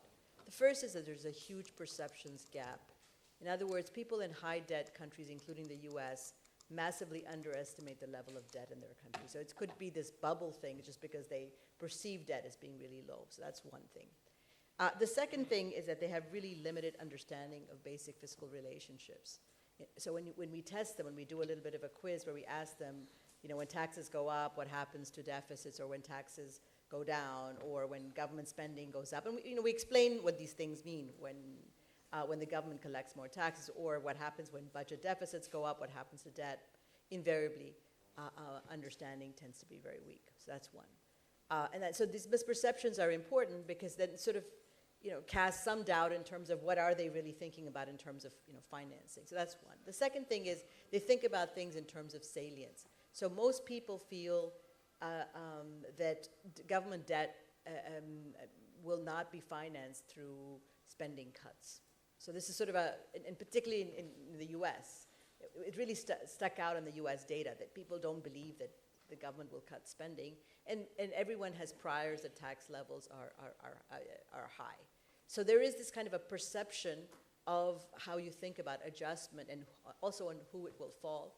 We find that wealthy people believe that the taxes will, the government will raise taxes on them, and if you're poor, you believe that the tax burden will fall on you, or the spending cuts will fall on you. So this kind of suggests that it's not just people thinking about these issues in the abstract. There's the salience really matters. The understanding of these things really matters. And the only people who really equate higher debt or adjustment with inflation is those who've had a lived experience of past fiscal consolidations or past fiscal crises. Other than that, you don't really have a very clear mapping to inflation. So I was wondering, all of this to say, I was wondering how much of it are people sort of cognitively understanding what these different categories mean, and that the budget constraint really holds. Because in our survey, we found that even in the most advanced economies, there was very little understanding of the government budget constraint. If you inform them, you can shift priors, but without informing them, most people just don't understand how the budget constraint works. So let me just ask one question. So when you look at the fiscal capacity you can get from this bubble mining, it's very limited. There's a debt Laffer curve in a sense. So I was wondering, because this implies highly non-linearity. So if you increase, you have this experiment of 10%, when you would say 15%, whether you would see, have you ever done a different experiment where you vary the degree of the expansion, and then you see a different reaction to that? And then I would like to defend the CBO, of course, the CBO, because I'm on this advisory board. So they take the AI growth predictions into account. So it's oh, for him, I see, yes. Yes, fair enough. I like the intra-question interaction. Any other questions from the floor? Up there.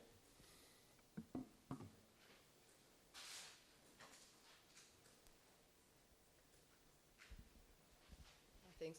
I think that also, related to a question to what presented in the discussion, to me it still seemed that the fact that you do not cumulate all the bars related to inflation is still underestimated, this impact of inflation. Because if you put together inflation and monetary financing and the other, you would be actually at a much higher level. So, and also this may matter for for the model. So I was wondering, apart from the output effect, what if you have done an experiment also showing what would be the impact on inflation, not only on outputs, and this also maybe connected with the paper before by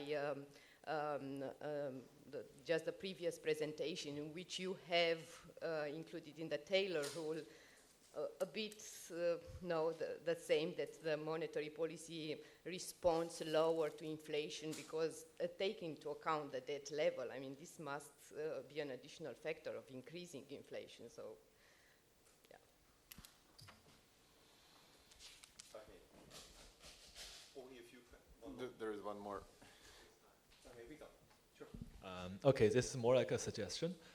But I think in addition to the survey forecast and the model forecast, it would be nice to have an econometrician's forecast. Right? If you take a simple VAR type of model, just run simple forecasting regression, what would the data tell us in relation to this subjective forecast? So what we have looked at is just a simple VAR framework, and debt in GDP, for example, only forecasts future debt to GDP instead of cash flow or debt return. So that seems to be more consistent with the professionals' forecast. Thanks. We close the questions. How much time do you have? 1 minute? Give it a try. Okay. Yeah, thanks a lot for all your questions and comments, those tellers. Okay. So, look, let me just pick some. I will go backwards because the last question very much connects with Jim's question of whether it's reasonable or not reasonable to answer this bubble component. My favorite example is Japan. Japan hasn't run fiscal surpluses since 60s. So if you take any VAR and you will try to kind of project future behavior fiscal surpluses, primary surpluses. In Japan, for example, I mean, you don't have to be like a super econometrician to understand that the projection will be like negative surpluses like for some time, right? Unless you superimpose some mean reversion to whatever like positive level you pick. So I really like the idea of using like historical data to predict the future, but historical data screams that funny things have been happening. So to me, it's also natural to answer what most experts answered. Also looking at the US hasn't run fiscal surpluses since Clinton, right? Same thing. Yeah, so... and your logic is something, so I didn't spend any time on open-ended questions because we did ask people who picked bubbles like to explain in their own words, why did you guys pick the bubble? And so first what we found is that majority say something that can be interpreted as bubble. A lot of people just recount this extrapolative story. We saw how things were evolving in our life, and like deficits are always positive. Government never collects surpluses, and they just increase debt. And this is like a standard like behavioral finance speculative bubble story. We didn't have it in a model, but this is something that can be added. Very many questions. So on your paper, where you ask thousands and thousands of people in many countries, I like your paper a lot. What you ask about is the flow budget constraint. What I ask about here is the intertemporal budget constraint. What's the difference is flow budget constraint doesn't tell you anything about the bubble. It's the intertemporal budget constraint that says things like that. Now, the fact that people are illiterate is like a big thing. Yeah, sure. And of course, it's a general question, like, do these results make sense? This is why we decided to run this expert survey to see how, like, presumably people who should know roughly what's going on here, what they will answer. But yeah, now again, what we did a few open-ended questions. And so in the open-ended questions, one thing that surprised me a lot is that people people say, we know nothing about economics, but we know our own budget constraints. So we have a mortgage. This means that we have to consume less than we earn for like next number of years.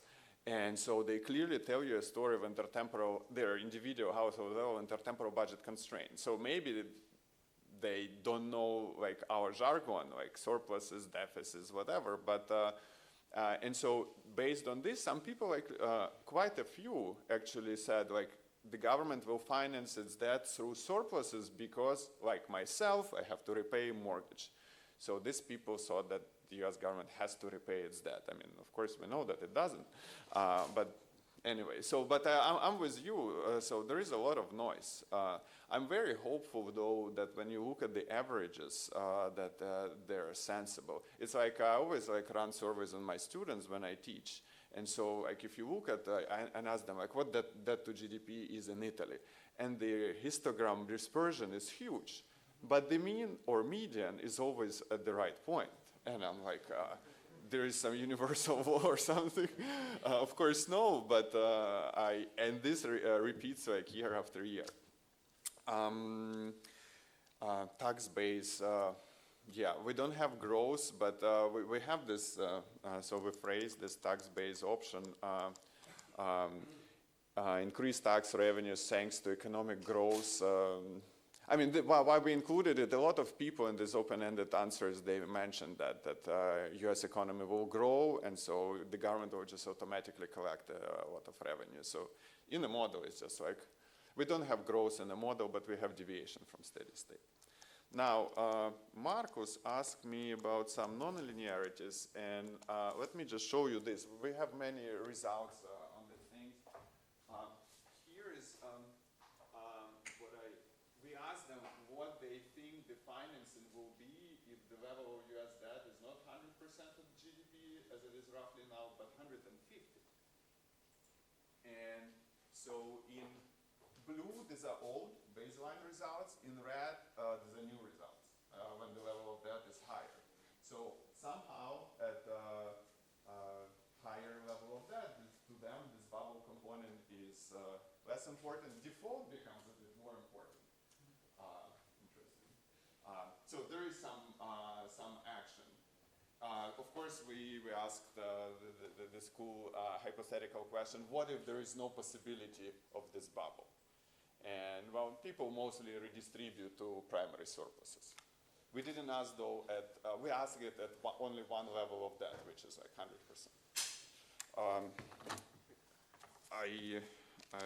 They want their coffee. Just last thing on difference between inflation and money. And this is a really important question because before the model, this decomposition is only accounting. There was no economics. So potentially everything here could be correlated. It's like in gross accounting, like anything can be correlated, and we still tried to do this gross accounting. This is like intertemporal budget constraint accounting. So some models, like monetary theories, imply like higher money leads to higher price levels. Some models say that the ZLB, you expand the balance sheet of the central bank and it doesn't affect prices because you're stuck. So yes, sometimes you expect them to go together, sometimes not. So I decided, based on my understanding of New Keynesian models, to separate them. But I agree with this idea that probably we should put them together. Yeah. And together too, I mean, they get close to 20%. Yeah. Okay, so let me stop here. Thank you very much for your comments and questions.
perhaps we can get started. So this is sort of the last event of our conference. Before I begin with the panel discussion, I just wanted to take this opportunity to thank my wonderful hosts, Pietro and colleagues from the Bank of Italy, Carlo and colleagues from Bocconi. This is something that we dreamt up about a year ago, and it's fantastic to see this come to light. So thanks to all the organizers, and thanks to all of you for being here. But it's not quite over yet, and we've had a full day and a half discussing a wide variety of topics under the broad rubric of fiscal policy in an era of uncertainty. And there were many issues that were covered. The word geopolitics, uncertainty, fiscal dominance, high debt, monetary fiscal interactions. I mean, these were terms that were used by speakers, discussants, in fundamental questions about where countries are headed, how fiscal rules can or cannot constrain debt levels. Are we doomed to a future of just much higher inflation in a world of sort of recurrent supply shocks? I think these are some of the questions that we grappled with. How should government spend? What we think about multipliers. These are a broad set of questions that we grappled with. And so now, in sort of the last session of the day, we are going to turn to our experts and from various walks of life to really discuss, to distill some of the lessons. And so without further ado, let me introduce my fellow panelists here. To my left, I have Sergio Altimari, who's a deputy governor of the Bank of Italy. To his left is Jim Bullard, who is a former president of the St. Louis Fed, and he's a dean of the business school at Purdue University. To my right, I have Carlo Favero, many of you know him already, who's the Deutsche Bank chair of asset pricing and quantitative financing at Bocconi. And to his right, we have Marcus Brunemeyer, who's a Edward Sanford professor of economics at Princeton University. So quite the panel to distill some of the ideas that we've been bandying about over the last day and a half. So let me start with you, Sergio. How do you see in Europe? How do you see the current monetary fiscal mix? And are you seeing risks to monetary policy from an insufficiently sort of restrained fiscal stance in some member countries, I should say, not in all? I was just recently in Greece, and there was a lot of backslapping on how they're running primary surpluses these days. So in some of the major economies, how do you see this monetary fiscal mix in Europe? Right, thank you, Era, and good morning to everyone. So I would say before the start of the Middle East conflict, the stance of both monetary policy and fiscal policy were about in neutral territory. So neither expansionary nor restrictive. Inflation was a target, growth was converging to potential, unfortunately pretty low potential. But the policy mix was not really giving any concern, any issue. Now the conflict changes the picture. Of course, it's a strong negative supply shock with all the consequences we have heard also before in the paper by Leonardo. So it increases pressure on the fiscal side. It weakens economic activity. It affects household and firms. It sort of prompts governments to intervene. And what I could say now is that what we see is that the measures taken so far are relatively contained by governments. So the amount overall about 0.1, 0.2 of euro area GDP, and mostly are temporary, which is good.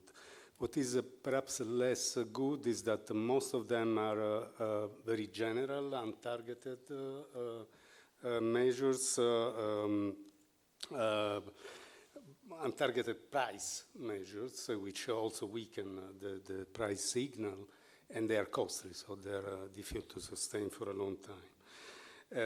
And the shock then obviously complicates also monetary policy, pushing inflation above target.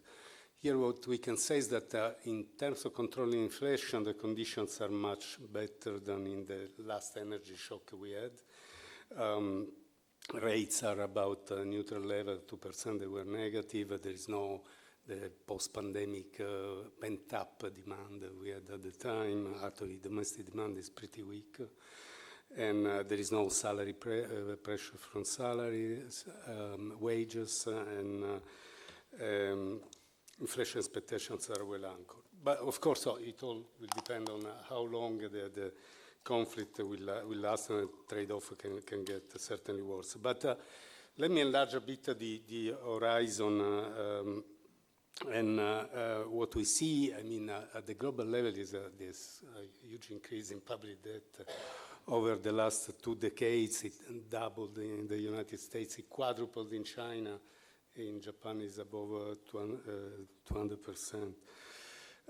In the euro area, overall, the increase has been much more contained. It's about 20 percentage points overall in the last 2 decades. The projection point, and we are about 85% of GDP. The projections point to a relatively limited increase going forward. However, of course, there is a lot of pressure coming, especially from, as you know, aging population, defense expenditure commitments on NATO countries, strong investment needs in a number of fields. And then there are all standing problems you were referring to. So a huge heterogeneity across countries in fiscal condition, which leads to well-known challenges to the monetary policy. You have uncoordinated fiscal policy, which sometimes means increasing burden on monetary policy to manage the cycle. You have a possibility of risk spreading from weaker sovereign to the rest of the country. There are some built-in mitigating factor, and some measures have been also introduced in the last 2 decades. There is a strong. There are fiscal rules, of course, that are imperfect, but they do instill some discipline on governments, and they provide also focal point to markets. And there is a very strong, the monetary policy enjoys a strong independence. Central banks have a quite strong independence, guaranteed by a treaty, which is difficult to change. Thinking about the paper by Leonardo before, I think in the case of the ECB, probably the upper bound on the limit is a bit farther away, because the individual governments have a more difficulty to force anything on the central bank. And financial sector is in a much better conditions than 15 years ago. But these are underlying fragilities, I think, remain, and they can be only overcome with further integration, further institutional change at the European level. Thanks, Sergio. And what you were saying on your first part on sort of the near-term pressures, I mean, we see this. So we have a new tracker at the IMF where we were looking at the number of measures that countries were announcing in response to this energy shock. And if you look at the distribution of measures, it's a lot of fiscal measures once again, and many of them were announced even before the impacts were actually felt on the ground. So in a sense, there were sort of preemptive measures that were announced, and maybe the magnitude is smaller than it was in the first energy shock. But what really struck me is that they're neither temporary nor targeted. I mean, the intention is that they will be temporary and targeted, but you never know. And most of these measures are really, we know, are notoriously hard to remove. So I think there is this, please. No, if I can, there is a further point. If everybody takes the same price measure, they will know. Well, exactly. And then what happens to the price of oil if everyone does it? I think that's sort of an important question as well. So maybe in the US, turning to the U.S., Jim, you're the U.S. expert. You've been thinking about these issues, and you've argued in the wake of COVID that a combination of strong fiscal support and very, very accommodative monetary policy really contributed to the kind of inflation overshoot that you saw, and that was quite significant in the case of Europe. How do you see, in your view, what is the outlook now, and what implications of potential spillovers? And we're here in Europe, so I mean, people here are very interested in thinking about how does it impact them, U.S. policies, how does it impact them? Yeah, thanks for having me. It's a pleasure to be here. I learned a lot at this conference. I'm really a money guy, so to be at the Fiscal conference is really a refreshing change for me. Tom Sargent once made a Zen-like comment. All modern theories of inflation are fiscal in nature, and I think that's really coming to the fore in this conference, but especially in the wake of the big inflation in the U.S. and around the world following the pandemic. So this has really led to a rethink, which I think is what we're seeing here, about what's our fundamental model of inflation. And I think one way to think about this, and one that I pitched to some of you, is that the way to think about the pandemic and the subsequent inflation is to think about a war. If you just take a step back, forget all the equations and stuff, what do we know about history across many different times, places, institutions, situations? We know that war is often associated with inflation. So the story is that you think about the pandemic like a war. So the crisis, the social crisis causes the society to want to spend a lot without too much regard for where the future taxes are going to come from. So you get a lot of deficit spending. But in conjunction with that, in these war situations, the central bank is asked to keep interest rates low to help the war effort. So that combination is known to create inflation across many different times and places. So and I think it's exactly that we'd like to get into our models in a rigorous way and be able to talk about inflations big and small. So in the U.S., that definitely happened. The fiscal response was no ordinary fiscal response, and a lot of it was actually borrowing on international markets and put directly into people's bank accounts, which is about as close to money printing as you can get. So it was a change, and you might think of this as regime switching, that you switch to a profligate spending regime because of the crisis. And then rates on the monetary side were extremely low to help with the war effort. And this, sure enough, just like it has in many different times and places across the world, this generated a lot of inflation. So, and then in order to get rid of the inflation, you have to switch back. There was talk about Leaper here at this conference, but you have to switch back to fiscal orthodoxy, which I would argue happened in the second half of 2022 with the midterm elections looming and eventually occurring. The Republicans took the House back, so you had divided government in the U.S. You weren't going to have spending at the same levels, and you also the monetary authority has to switch back to orthodoxy, and the FOMC, I was on the FOMC at the time, we raised interest rates dramatically in 2022, especially the 4 75 basis point increases in a row, which definitely, in my mind, is as much signaling as reality about, hey, we're going to be serious, we're going to get back to 2%. And sure enough, in 2023, inflation came down dramatically, and we were back in the previous regime. So I do think the current situation is better, although not perfect. But I want to contrast that story with the Blanchard-Bernanke story, which some of you have seen. They stick more wholeheartedly to a new Keynesian model. That model, if you feed through even a big shock, the shock goes away eventually and the inflation goes away eventually. And so they kind of, it's the poverty of the model, right? It doesn't really tell you anything other than that you've assumed transitory shocks, and so shocks are transitory, and so inflation goes back. So I think, as much as I like those guys, I think that shows the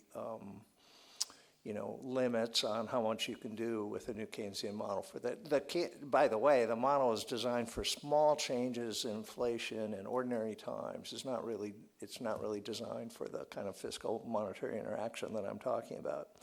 So I'll stop here, but I'll just talk about general themes that I'm doing in my own work and I see in some of the work here. I think the era of very low interest rates makes you wonder about, well, what are we counting as money? Even if you're a monetarist like me, you're thinking somehow it's got to be money that causes inflation, but what's the money in a very low interest rate environment? Now you've got corporate debt paying, basically the same as government debt paying basically, and you've got the monetary authority issuing nominal assets, basically all paying the same rate of return.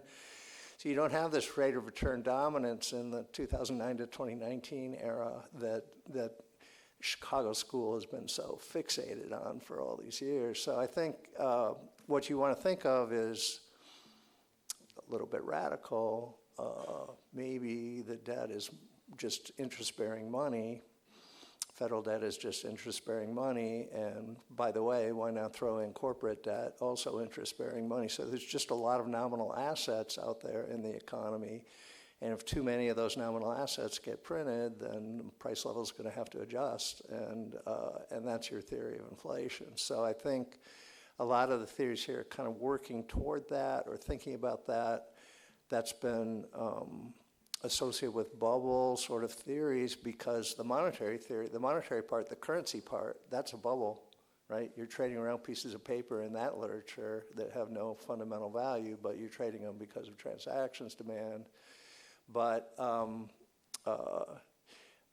now you might expand that to think about government debt in that same sort of framework, and then if you have too much of that printed, then that's what's causing the inflation. So almost fiscal theory of the price level, but fiscal theory of the price level would have B over P equals sum of discounted sum of future deficits, which is a little bit different because you're very worried about the backing of the government debt. And if you just think about it as money, you're probably not so worried about that, but you would be worried about the optimal quantity of money. So I'll stop there.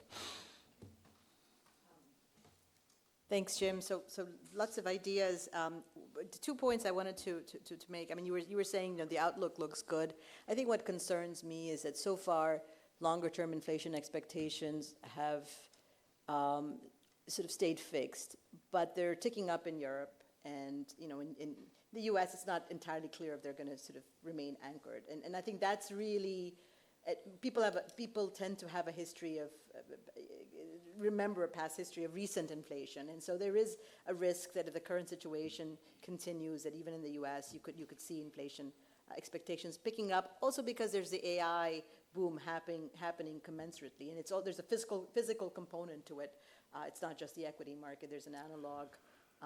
Right. So I think right now it's not a replay of the pandemic because we're not at that kind of scale or anything. So I think, so we're more in normal times, I would say, and the war is making measured headline inflation go higher, but also in the U.S. core inflation is ticking higher. The committee's preferred measure on an annual basis is up over 3%, going in the wrong direction. So what the committee has to do now is tack in a hawkish direction. They have done that. A lot of members have moved to a more hawkish stance. You got the new chair coming in, Kevin Warsh, so we'll see what he does at the June meeting here. But I do think it's a little bit of a touchy situation. The oil shock by itself doesn't cause inflation, but the reaction to the oil shock by the monetary authority could cause inflation. So if there's too much accommodation of that, then inflation could go even higher in the US. And you'd like to, the art of central banking is to stop that from happening. You want to nip that in the bud now so that doesn't happen, and then we'll all forget about it and forget it ever happened. So hopefully that's the direction that the committee will go. Yeah, no, and I think that's, one can only hope, because this again has significant impact spillovers to the rest of the world. So I think that's also how the how the MPC reacts matters, not just for the U.S. but for the rest of the world. But there was another point that you made. You invoked Tom Sargent, and I was reminded of his paper on COVID as war, where with George Hall, where he sort of made this point that COVID was like a war in terms of scale and structure, but there was a fundamental difference in terms of how governments finance themselves. So in past wars, you would see taxes going up, you would see, and then there was sort of immediate taxation, and then there was consolidation. Whereas after COVID, we really haven't seen any efforts to bend the debt curve, if anything, right? So if COVID is like war, you would expect that there is some understanding that taxes either will increase or spending will be cut, or somehow we're going to bend that curve. And yeah, so I do think there was a bit of a surprise. So to say nothing was done, I think, is too much. I think, the response to COVID was on the order of 1/3 of GDP in extra debt. So we're not doing that, but still 6% of deficits as far as the eye can see. So I do think there was a shock about a year ago. The Republican government came into power. They had their one chance to pass a bill through Congress. I think markets were expecting them to show more fiscal discipline.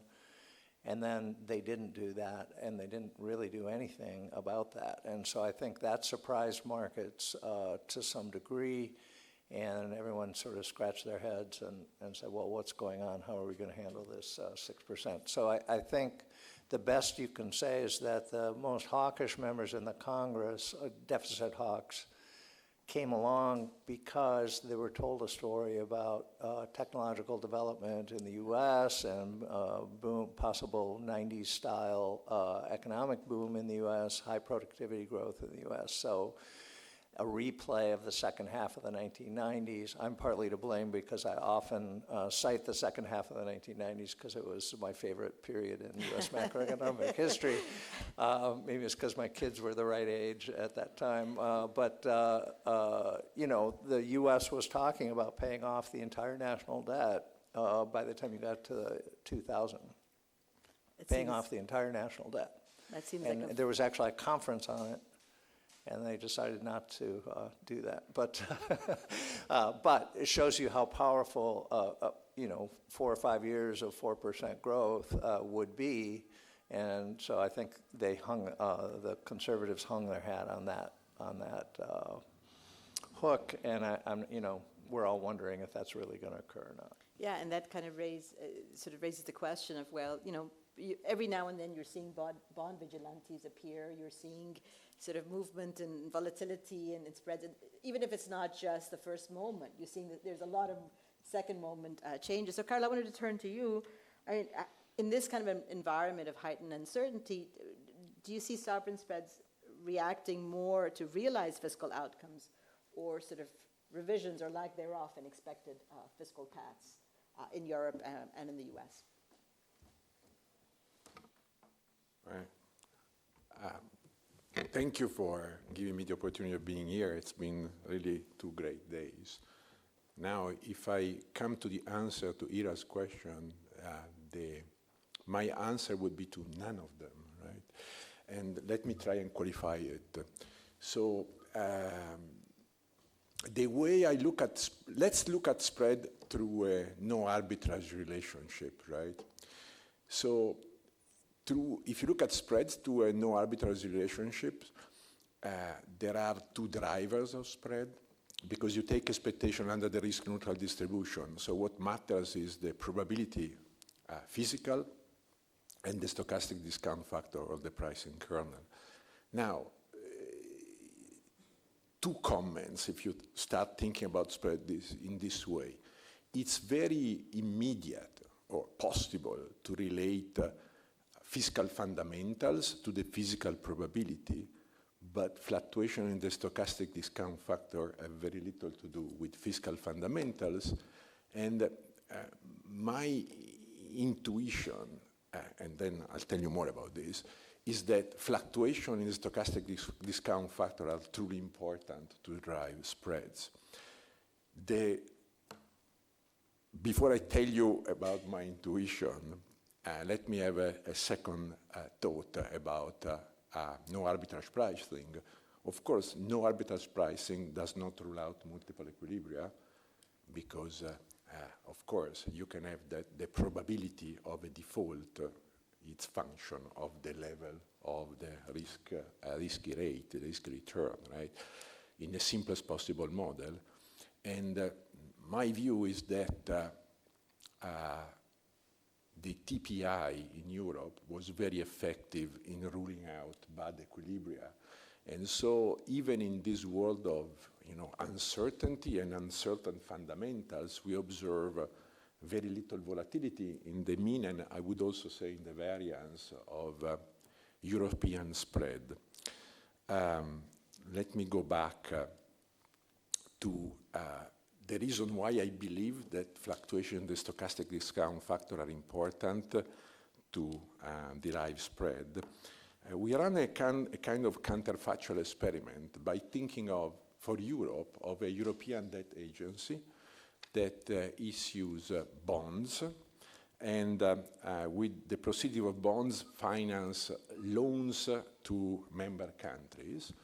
These loans are priced differently for each country, looking at the fundamentals and therefore at the physical probability, which is influenced by fundamentals.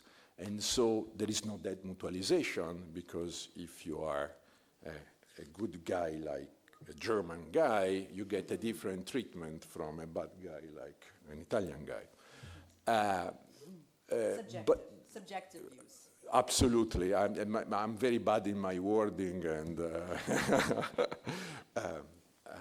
thank you for remarking that. Now, the point is that if you take data over the last 10 years and you simulate the spread on these loans generated by the European Debt Agency, they are much less volatile than actual spread.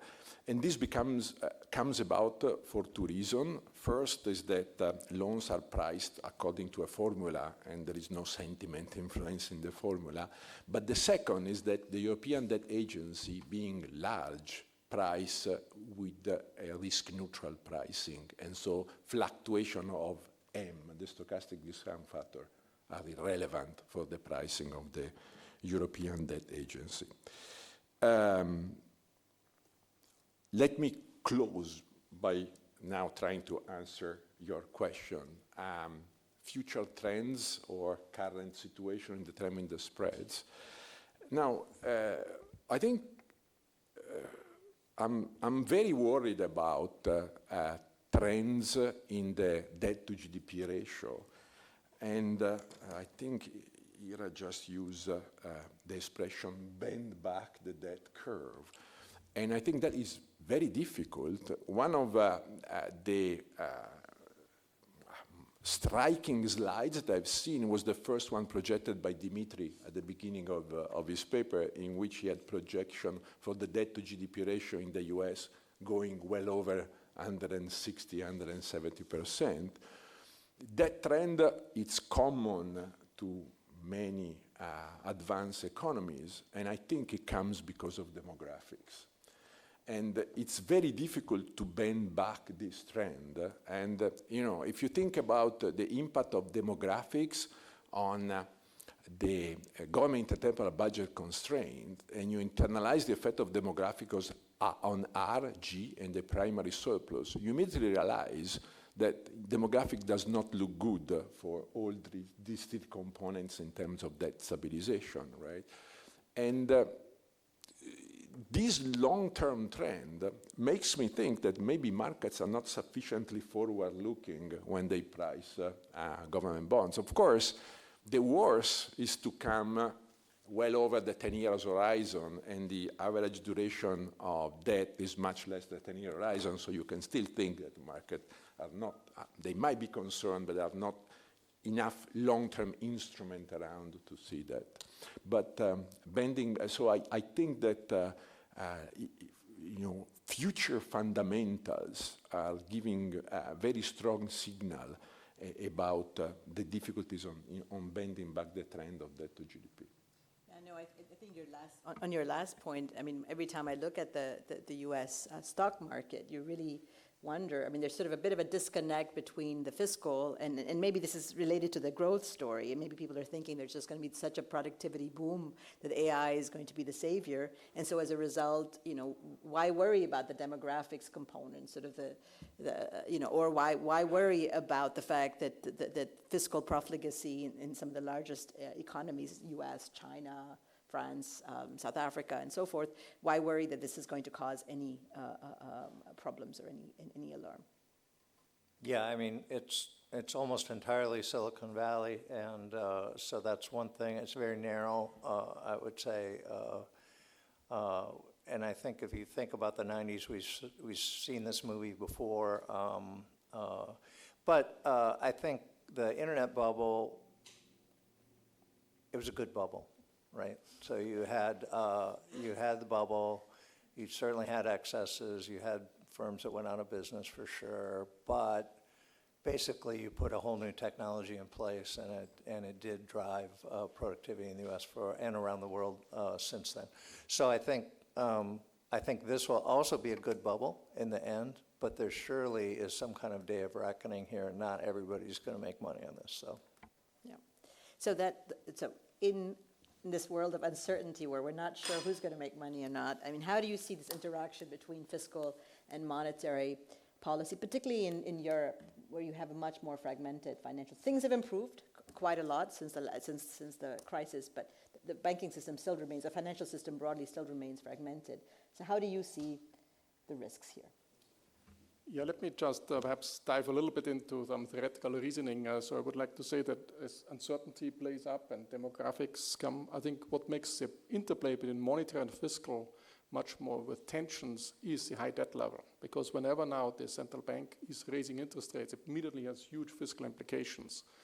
In an earlier world where you have 30, 40, 50% of debt to GDP, it's not such a big deal, but wow, with 120% of GDP, debt to GDP, it's a huge deal. And that's why politics will undermine the independence of central banks and will try to fight this very hard. But what's the uncertainty could be, of course, we have more supply shocks, and if you have less fiscal space, then of course you will hit the central bank even harder, in a sense. And I think what's important is to differentiate between different types of uncertainty shocks. Okay, so for example, one type of uncertainty is that we have a lot of idiosyncratic risk going up. So everybody faces more idiosyncratic risk, but the aggregate risk might not move much. So as a society, but individually we have more risk.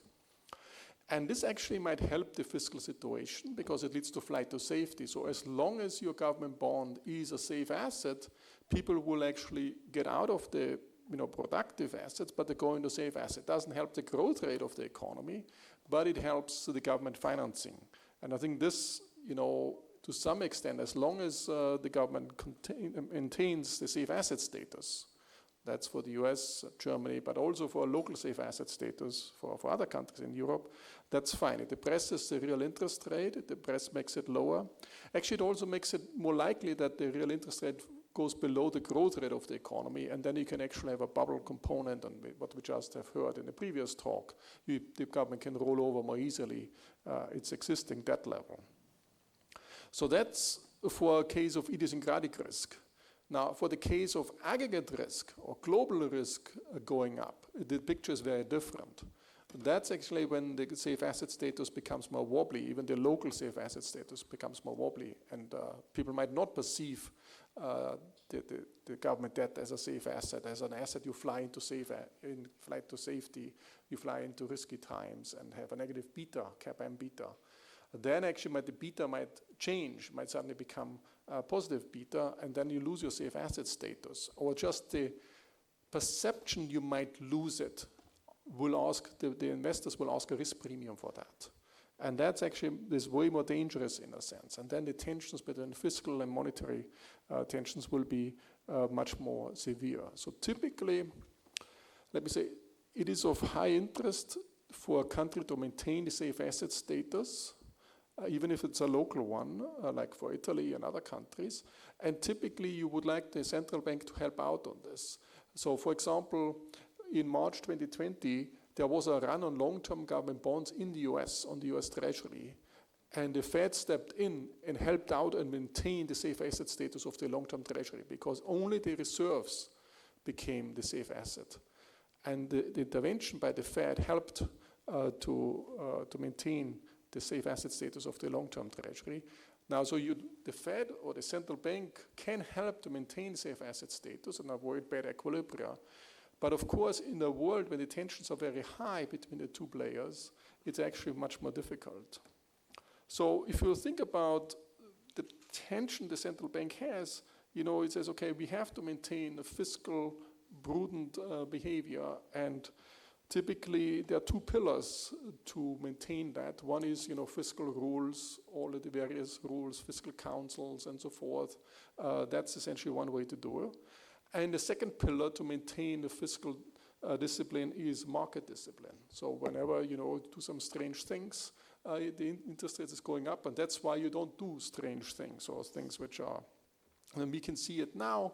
If you look at the Ukraine war, a lot of measures were put into place to subsidize oil consumption or energy consumption, which, you don't want to really do it in a sense, because supply is going down. Why would you boost demand in oil? And this was fiscally very, very expensive. Now we have a similar situation, less extreme as was mentioned, but the fiscal expansion is much less contained compared to earlier. So you see already that, because now when you do that, immediately bond yields are going up, and hence there's some market discipline on that. And the question is a little bit, how do you play with this market discipline? Is this something the central bank should play with? And so in the one hand, you say you would like to use the market discipline because the other fiscal rules, they don't really work. The only thing which works is market discipline. So you don't want to just calm the market totally and saying, I just dump the market with calm, and if anything goes wrong, actually I will, as a central bank, just step in, and there's no reaction to it. So that's one tension. And on the other hand, you don't want to have any crisis then explode and spill over and become a major crisis, because it's even worse. And that's the tension, though there's a very narrow path you can go on this. And that's the tension central bankers face and have to play with in the interaction. And one classic example is the mini budget crisis where Liz Truss in the United Kingdom. Morton talked about. There where you can see the interplay playing out, where the Bank of England said, okay, we will help out, but in a particular way, and at the end, the central bank prevailed, or the Bank of England prevailed over the fiscal authority. The government had to resign, had to withdraw the mini-budget, which was not fiscally sound, and this way, things were put on a more stable path. It's still wobbly, but it put on a more stable path. But of course, it also questions a little bit on democratic legitimacy if the Bank of England is so powerful to kick out, essentially, governments. So in a sense, the tensions, so that was the topic of this, the interplay between monetary and fiscal policy and between the central bank and the government is essentially a very, very challenging thing. On the one hand, the easy way for a central bank in the short run would be say, we calm everything down, we don't do anything, we just, whenever there's a hiccup in the market, we immediately intervene. And then the fiscal problem will just accumulate further and further down the road. On the other hand, you don't want to have a crisis, so this narrow path is something to keep in mind. And so if moving to Europe, of course, it's more challenging. It's not just one central bank with one government, it's one central bank with 20 governments. And that essentially makes it much, much more challenging. I think to some extent you need a market discipline that's there already. So the question, how can you manage that in a way such that you can switch off this multiple equilibrium aspects, but you maintain the market discipline to some extent. And the markets have a tendency to explode, and so you want to contain it in a small way. And probably we should study more what the Bank of England did during the stress moment. How they did it. It's quite probably something one has to understand much more deeply in order to manage this in future crises again. Yeah, and of course, Sergio, please come in. No, just to perhaps ask whether it's midway, avoid a big crisis and on the other hand maintain market discipline. How do you think about the TPI? Isn't that an instrument that sort of maintains some ambiguity when to intervene in the market? It has some conditions attached, but also some discretion from the governing council on when to intervene.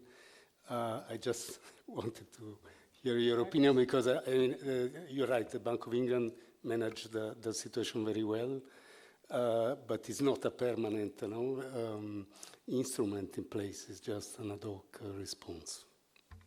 No, I think that the TPI is the right instrument to avoid this multiplicity element, so I'm very much in favor of TPI. Of course, the conditions are not publicly announced. There's a lot of ambiguity, so we don't know. So the idea, my understanding is that if TPI is called, it might be called for a week and then it moves over to OMT. Then the country will get a program attached to it. And the question is, who is deciding on the program? Is the EMS or is it the Commission? And how will the program be designed? So there's a lot of vagueness and a lot of interpretation in terms of the TPI's condition. So what I don't have a clear take on, is it better if there's a lot of ambiguity on it, so we don't know the conditions, or should the conditions be more laid out to the public to some extent? I don't have a clear view on that, but the fundamental thing that is TPI, I think, is a good thing to have. Yes. So I was just going to say one thing. Marcus, in your remarks, you said something about, safe assets and how it's important to sort of maintain safe asset status. I mean, what we've been seeing in the U.S. is that convenience yields have declined. I mean, one could argue, how do you measure them? And this is sort of it's a fuzzy concept, how we think about convenience yields and what have you. And while the dollar has remained strong, you see that there's been more volatility on the bond market side. And so, this sort of, we saw this during Liberation Day last year. We've seen it again this year where several auctions have come under pressure. When you look at long-term yields, 10-year, 30-year, there's some pressure there. Now, you could have the dollar as sort of the reserve currency. You don't necessarily need bonds. We understand that, but it helped, and it's helped the U.S. in the past. So I think there is some tension going forward, where maybe market participants or bond vigilantes will start noticing that the fiscal doesn't look and the emperor has no clothes. Yeah. So the way I see it, the convenience yield is a little bit a catch-all term. Yeah. So you have to open up the box and say what's inside the convenience yield. And one big component is, of course, the safe asset status of the U.S. Treasury. And the safe asset status of the U.S. Treasury, I would say, is there, and is in particular there at the short end of the yield curve. And it's wobbly at the long end of the yield curve. It became more and more wobbly on the long end of the yield curve because also the debt level we see expanding and all the uncertainty and also undermining the institutional framework the U.S. has had for many decades, and it's now undermined. So that's why I would say the safe asset premium is essentially, there's of course an inflation risk premium also going up. That's one thing, because uncertainty about inflation is actually much higher now than it was 10 years ago, let's say. And then there's also the safe asset status wobbly. That shows up as part of the convenience yield compressing in the long end. And the short end, the dollar is more relative to other currencies, and it's more the short end driven. So maybe we move from sort of the current to more some of the structural issues. Sergio, that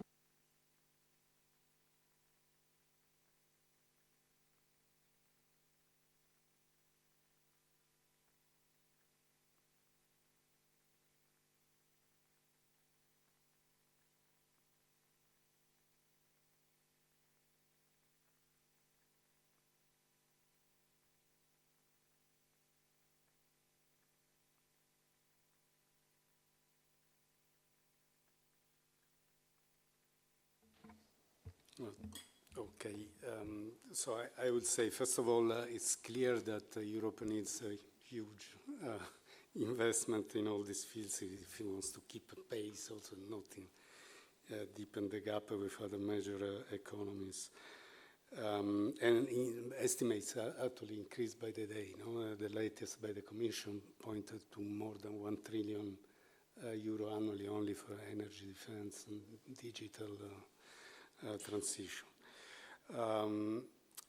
The first thing to say is that the investment needs should first and foremost be covered by private sector, by the private sector.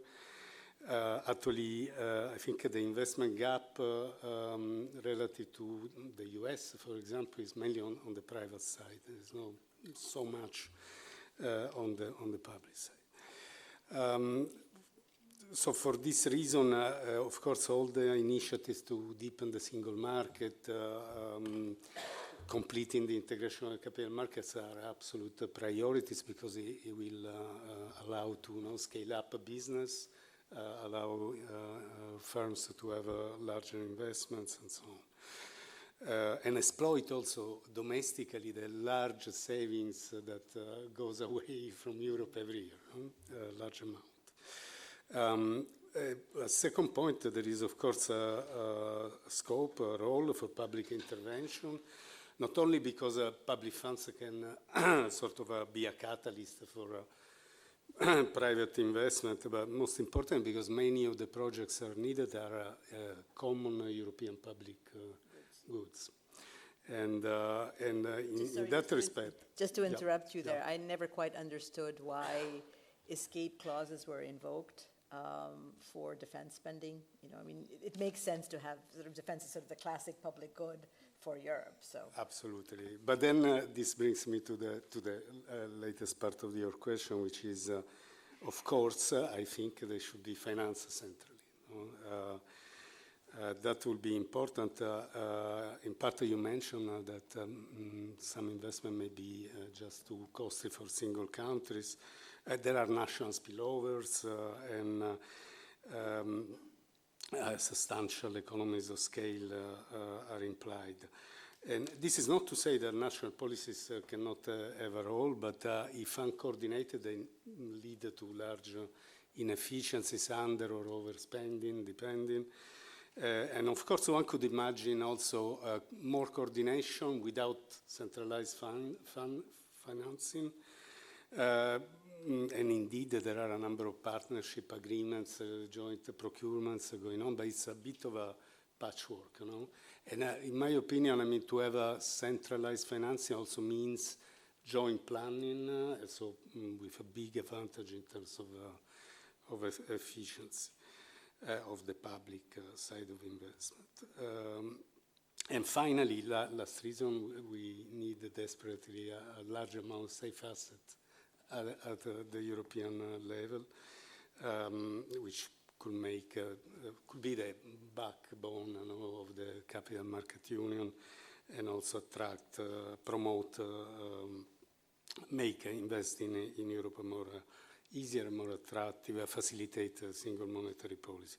And here there are different ways. One is sort of a pulling together of a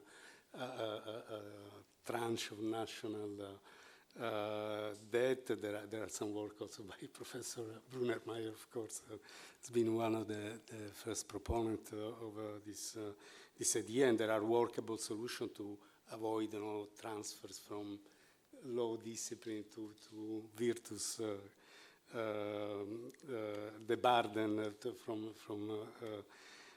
transferring burden from low discipline member states to more virtuous one. And then there might be also a more gradual way, which is financing the projects we were saying before, the common public goods, and it could be in a sense like killing two birds with one stone. So thanks. Your name was in vogue, so I'm going to turn to you. I mean, that the current environment is case for a safe asset?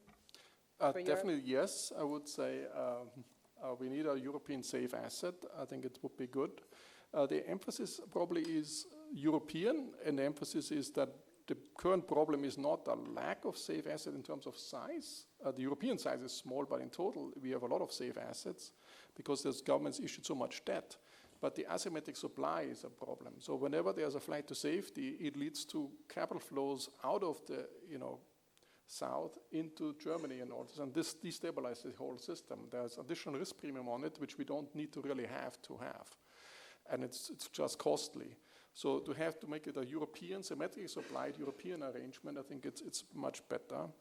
I've proposed this, SPs, or the Commission called it SBBS, sovereign-backed bond securities.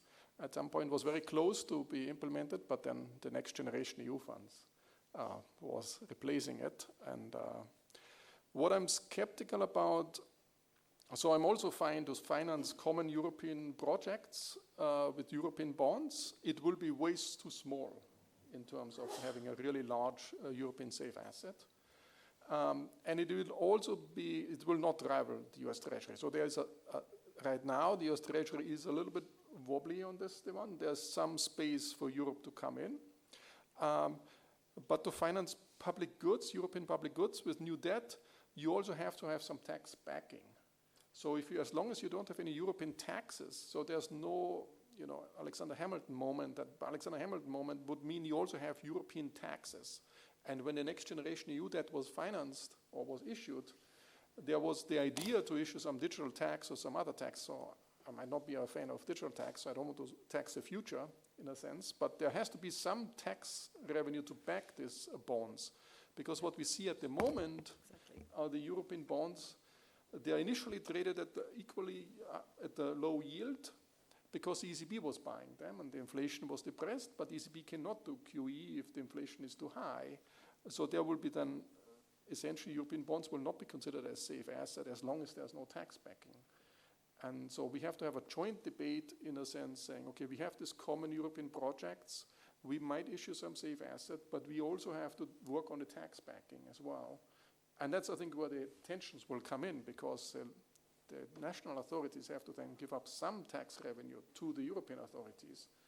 And the question then is, what type of Europe will be agreeable to that? Does it have to be at the EU level, or do we need some flexible geometry, as it is called these days? Will be the new arrangements, in particular if it's defense.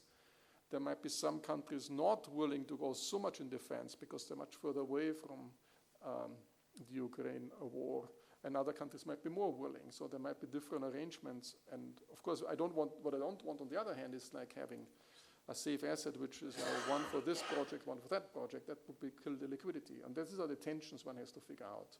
But just issuing debt without any backing, that might backfire. Yeah, I completely agree with you. And Sergio has done a two-hander, so I'm going to turn it over to Sergio. I completely agree with, we need a mechanism to back the common debt, absolutely. And I think the issue is coming up even earlier than we think, because there is a part of the NGU debt, the one financed with grants, that has to be financed, and it would be good to have a permanent way of, instead of rediscussing it at every budget discussion in Europe, so to have a mechanism there to back it up. Yeah. More in terms of the backing. I think this is, again, to invoke Tom again, sort of the fundamental question with all of this is who will pay, and unless you can answer the who will pay question, it's virtually impossible to think about any kind of a common bond. But I'm going to turn to you, Carlo. So, we can think about safe assets. We can think about sort of a common way of financing, but given the kind of structural pressures that Europe is facing, where is Europe, in your view, falling short in terms of sort of putting in place their medium-term fiscal frameworks and plans? How are you seeing these rules? Are they credible? Are these frameworks credible? Are they going to sort of signal the right things to markets?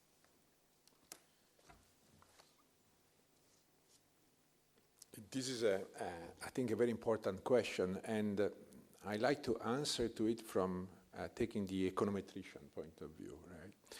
And I think that in communicating uncertainty to the public, we have two main sources of uncertainty, right? Think about all the paper we have seen over the last 36 hours, right? I think there is a within model uncertainty that depends on the size of the shocks, but there is also a model uncertainty, which is the right model, and we are pretty much uncertain about the model. And when I think back to the Ben Bernanke criticism of fan chart and as a way of communicating uncertainty, I think that my interpretation is that with the fan chart, you do not disentangle these two sources of uncertainty, right? So if you think about it, we have two ways of approaching the uncertainty problem. There are unconditional predicted distribution out there, and then there are scenarios which are conditional distribution. But the problem, which I think it's relevant, and it would be a very effective way of communicating uncertainty, is to link these two types of approaches. Let me turn to a small anecdote. I have a great friend who's also a great econometrician, a great economist, and he has kind of heterogeneous experience because he worked in academia, he worked in institution, and he went also to work truly for the private sector, right? So, I need to be careful about my wording, so I won't name the company for which he worked, but it's a huge capitalization company with the name of the forest, right? And so an econometrician at this company, he thought about presenting scenario to a truly important decision makers, right? So he went to the decision makers to present scenario, and the reaction was this one: it's wonderful, you're giving me all this scenario, but the true question that I have when I see your scenario is, how much should I worry about it, right? And this prompted my friend to write a number of papers in bringing together predictive unconditional densities and scenario analysis, because you could use the two of them to attach probabilities to the scenarios. And I think that would be a really great way of communicating uncertainty. And we were fortunate enough to have the friend as one of the paper presenters here. I won't make his name, and I'll stop here. Okay, so this is very related to sort of Jim's way of thinking. I mean, Jim, you've talked about and you've advocated in the past for state contingent policymaking. But can that kind of logic extend to fiscal policy and fiscal frameworks more generally in an environment with high debt and high uncertainty? Yeah, I've long been an advocate of state contingent policy. The committee, the FOMC, liked to talk about date contingent, and they often slip into time schedules and sort of as a way of reassuring markets maybe of what the future policy will be, independently of what the shocks are that are going to occur in the future. And I always found that to be bad policy. It's not what I've learned being at these conferences and so on. So I think economic theory is pretty clear on this. Everything should be state contingent, not date contingent. So I will say on the scenario analysis that I love the idea of attaching probabilities to the scenarios. I think they should be, that should all be consistent. I've seen work on that, and it's very good. So it's a very promising approach. There are limits to scenario analysis. So for central banks anyway. So central banks cannot say, one of the scenarios is that inflation will go to 22%.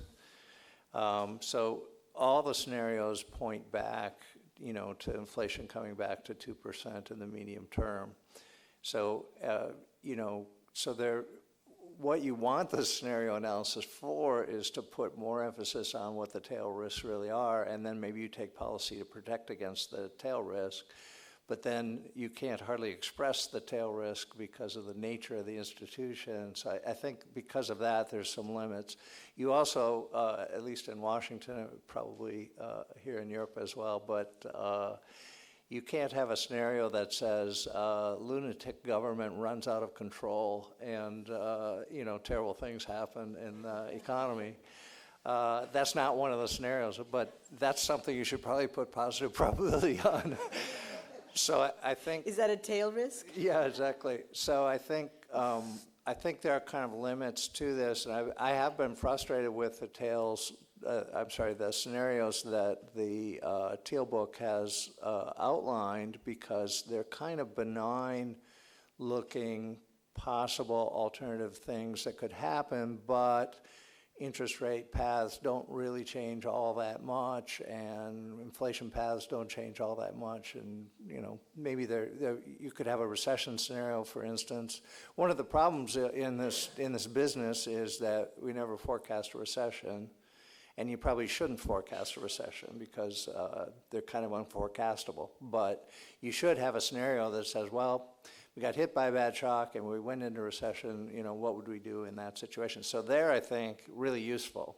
That would be a dramatic improvement on the way it's been done up till now, which never had a recession scenario. It's never going to happen. But these other scenarios, like you would never be predicting what happened in 2021 and 2022. We're going to let inflation get badly out of control, and we're going to have to really raise rates aggressively in order to bring this back into equilibrium, or the equilibrium that we like. That's kind of a limitation. So yes, an improvement, but not nirvana. Let's put it that way. So let me just press you. So should ministers of finance be thinking along scenarios? What happens if my debt to GDP is going to continue on this path? One of the problems with those, so they'll do some path, or what I've seen anyway, from CBO, Congressional Budget Office, they'll have some 10-year projection or something. There's never a recession in that. So you might say, at least unconditional probability is that there might be some recession over a 10-year horizon. And that would make things worse, and so you should probably put one in there as your benchmark. And we don't do that. Of course, we say, well, it's going to be 10 years of smooth sailing. So that part, I think, is an area where you could make dramatic improvements on the way we think about these things. Okay. So with that, I think we've come to the end of the panel. Please join me in thanking all the panelists for an excellent discussion.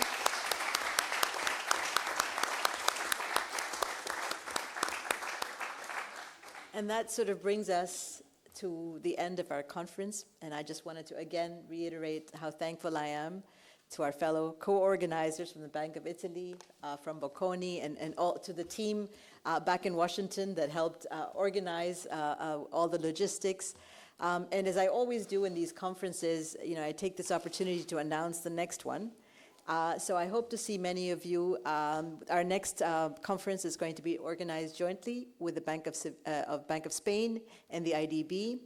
This is going to be November 26th and November 27th in Seville. So it's a great time to be in the south of Spain. And I hope to see many of you there. And thank you all for your participation.